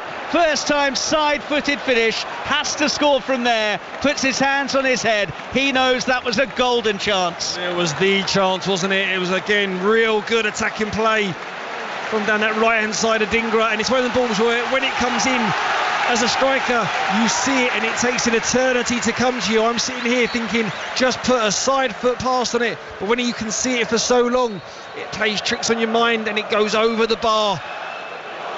Missed opportunity for João Pedro. Just thinking back to that missed chance for Ryan Gravenberch as well, which would have made it 3-1 to Liverpool, but he hit the crossbar from close range, and now it's 2-2, but Darwin Núñez has it inside the area. Plenty of blue and white block his route to goal, so he has to go back to McAllister, and then McAllister's pass is intercepted inadvertently by Anthony Taylor, so there will be a drop ball. It'll be uncontested. Danny Welbeck told to retreat, so drop ball which McAllister has, but Brighton obviously have reset now, so the momentum that Liverpool had from that attack has dissipated somewhat. It is Robertson on the left for Liverpool with 5 minutes of the 90 left to play. Well, there's 5 minutes of the 90, we're at 2-2. This just goes to show the mindset of Brighton. Ansu Fati is coming on rather than bringing on a defender to maybe shore up and have a good point at home against Liverpool. No, they want to go for the win. They can feel in this stadium that they can get the win. Has been a seesaw game with both sides enjoying periods of dominance, but it's Brighton's time at the moment as they look to try and complete their own comeback and win the game. Robertson, though, forwards for Liverpool towards the far post. Salah was waiting, but Verbruggen with a good claim came a long way, edge of his 6-yard box, and dived forwards to stop it, reaching Mo Salah, who was looking for his hat-trick. Pascal Gross for Brighton, up towards Matoma, who's away from Gomez. Matoma left wing, Liverpool have got bodies back. Matoma though surges forwards, and Gomez from behind is going to take the yellow card. Cynical foul, tactical foul, had to do it though, because otherwise Matoma might have been one-on-one. Well, it's been one of the a few times in this game that we've seen a real bit of intensity. You know, they've upped the pace, Brighton, and when they do that they can attack teams. We've seen them carve open many teams in the Premier League over the years, but this is, you know, an attack where they can see themselves getting on this score sheet. Well, the Brighton fans sing "He's just too good for you," serenading Matoma for that weaving run that led to the foul, which has given Brighton this free kick in the last few minutes of normal time, with the scores level at 2-2. And again, it's that Deadpool pair for Brighton, Pascal Gross and Solly March, who have stood over it. It'll be perhaps more inviting for a shy goal than the previous one that Gross tried to have a dip with from wide, because it's more central, left of centre, but it is going to be March with a dinked ball in. Good looking one as well. Welbeck at the far post has made a complete mess of it. Nobody was picking him up, and he just spoons it behind, and that leaves Alisson the chance to take a quick goal kick, looking for Salah to get him round the back, and it rebounds off Salah, but then Brighton have put it cheaply out of play for a throw which Szoboszlai will take. Steve Sidwell. Oh, what another good opportunity there. A delightful ball from Solly March, just sort of flicks it effortlessly towards that far post, and Danny Welbeck there, you're just thinking, trying to get the ball square across goal or go towards goal, just didn't get anything on it. Maybe just that lack of concentration coming on as a sub. McAllister for Liverpool. Will we get a winning goal here with 3 minutes of the 90 left to play? As Steve was saying, Ansu Fati's readied for action for Brighton, and they're just waiting for the ball to go out so they can bring Ansu Fati on, up towards halfway. Welbeck can't win it in the air. Van Dijk is there. Pascal Gross sticks out of boot, and it's going to spin to the left back area where Solly March scampers across to keep it in play. Lifted up towards halfway, but McAllister read it, got his head there, and then Pascal Gross with a bit of an aimless ball upfield, although João Pedro's trying to turn it into something, and by putting the pressure on, Virgil van Dijk has had to put it out of play. Matoma takes the throw quickly. Good intensity from Brighton. João Pedro, though, can't turn inside of Konate, and Liverpool have got it back with Van Dijk. They've really upped the pace now. Both teams Liverpool on the attack with Robertson down his left-hand side. Both teams looking for the win, aren't they? Yeah, certainly. Next goal wins style feel to the game at the moment as Robertson gets to the left-hand side. Diaz by the corner of the area has gone for goal, deflected. No, it just flew straight out of play for a goal kick, and that gives Brighton a chance to make this change, and João Pedro, who missed that glorious opportunity a short time ago, is withdrawn for Ansu Fati. Well, it was a glorious opportunity to more than likely win this game, and Ansu Fati comes on now. Remaining minutes, he can make an impact. He's a player that possesses so much quality, can create something out of nothing. Late drama here, and also perhaps at the London Stadium for Chris Temple, where Mohamed Kudus with his first Premier League goal has equalised for West Ham in the 89th minute. 2 changes made by David Moyes, throwing on Kudus and Benrahma. West Ham have been threatening more, and a brilliant left-footed strike low into the bottom right-hand corner. 2-2.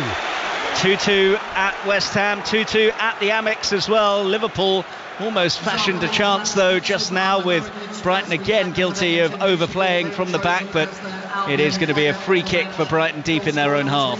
Well, Believer there sweeping up and doing the hard yards. He's been fantastic today, really put a shift in, up and down, trying to make things happen, getting into the box of Liverpool and sweeping up his defence.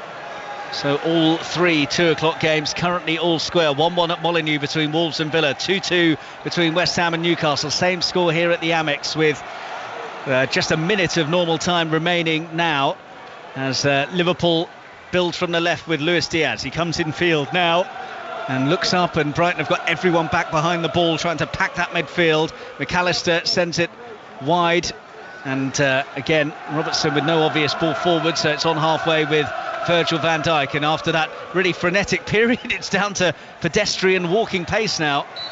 Well, this is where it comes down to concentration levels. Yes, the fitness and the physical side of it will tell a factor, but it's more so concentration and mentality, closing the gaps, keeping the distances.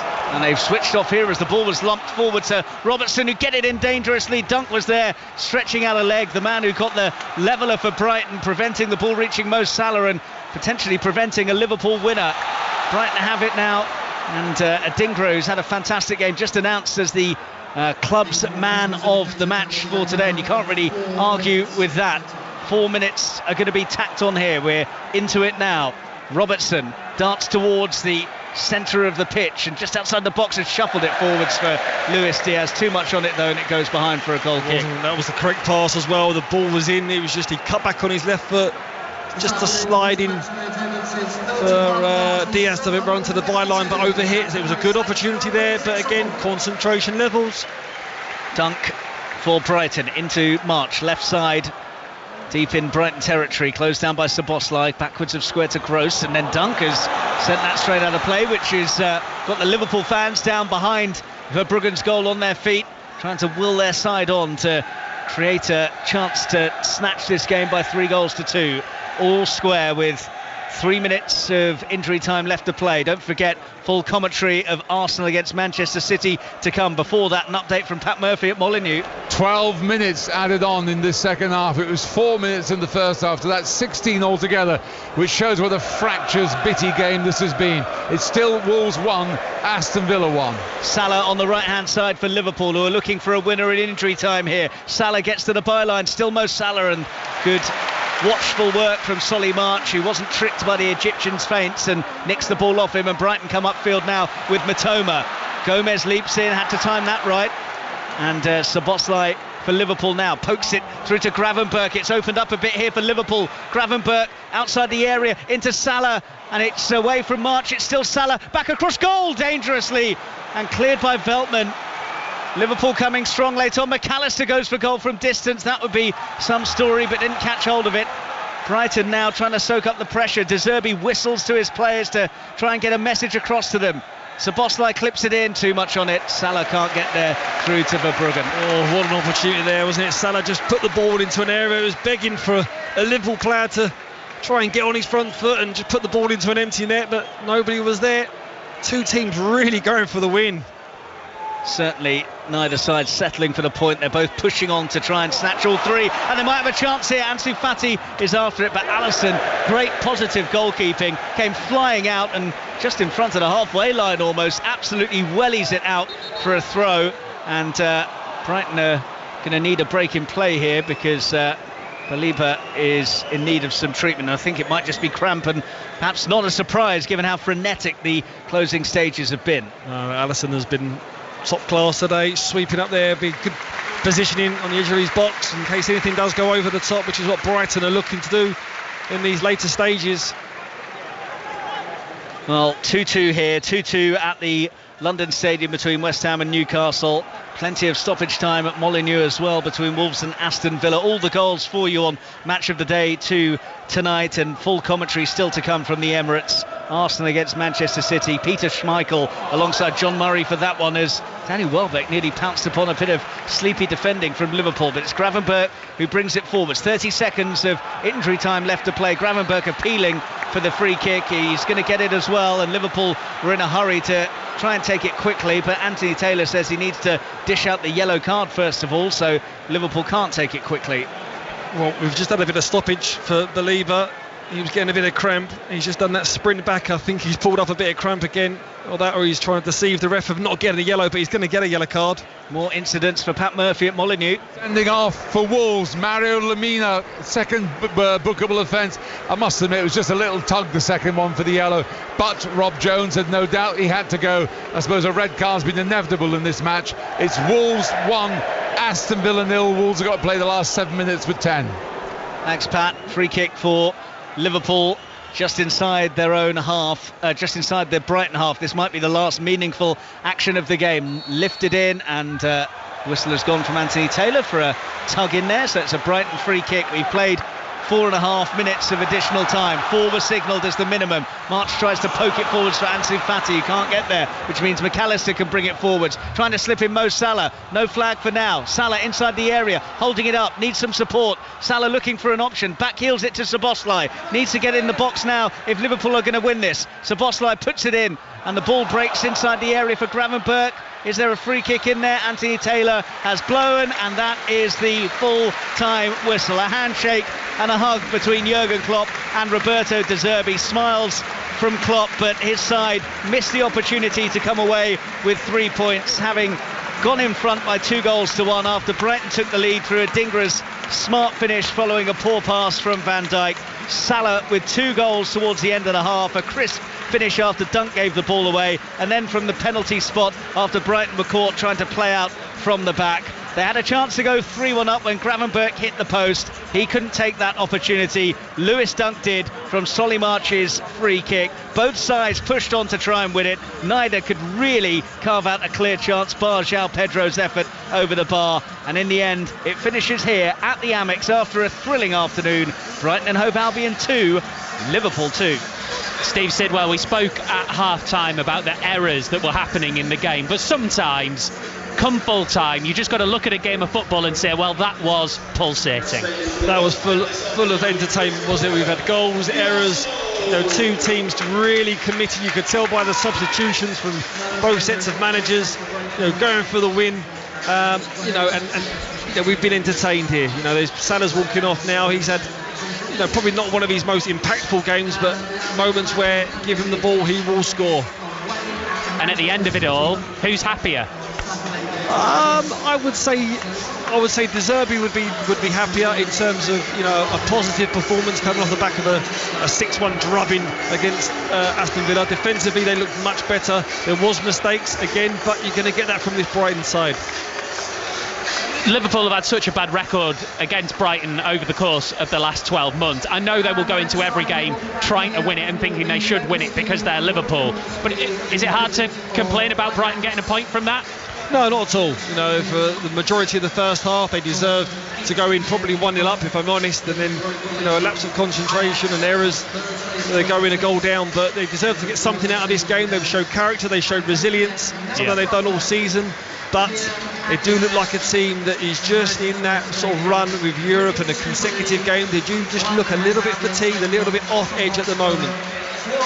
Really enjoyed that, guys. Thank you very much indeed. Steve Sidwell with Mark Scott at the Amex, where it finished Brighton 2, Liverpool 2. Same scoreline at the London Stadium. Chris Temple.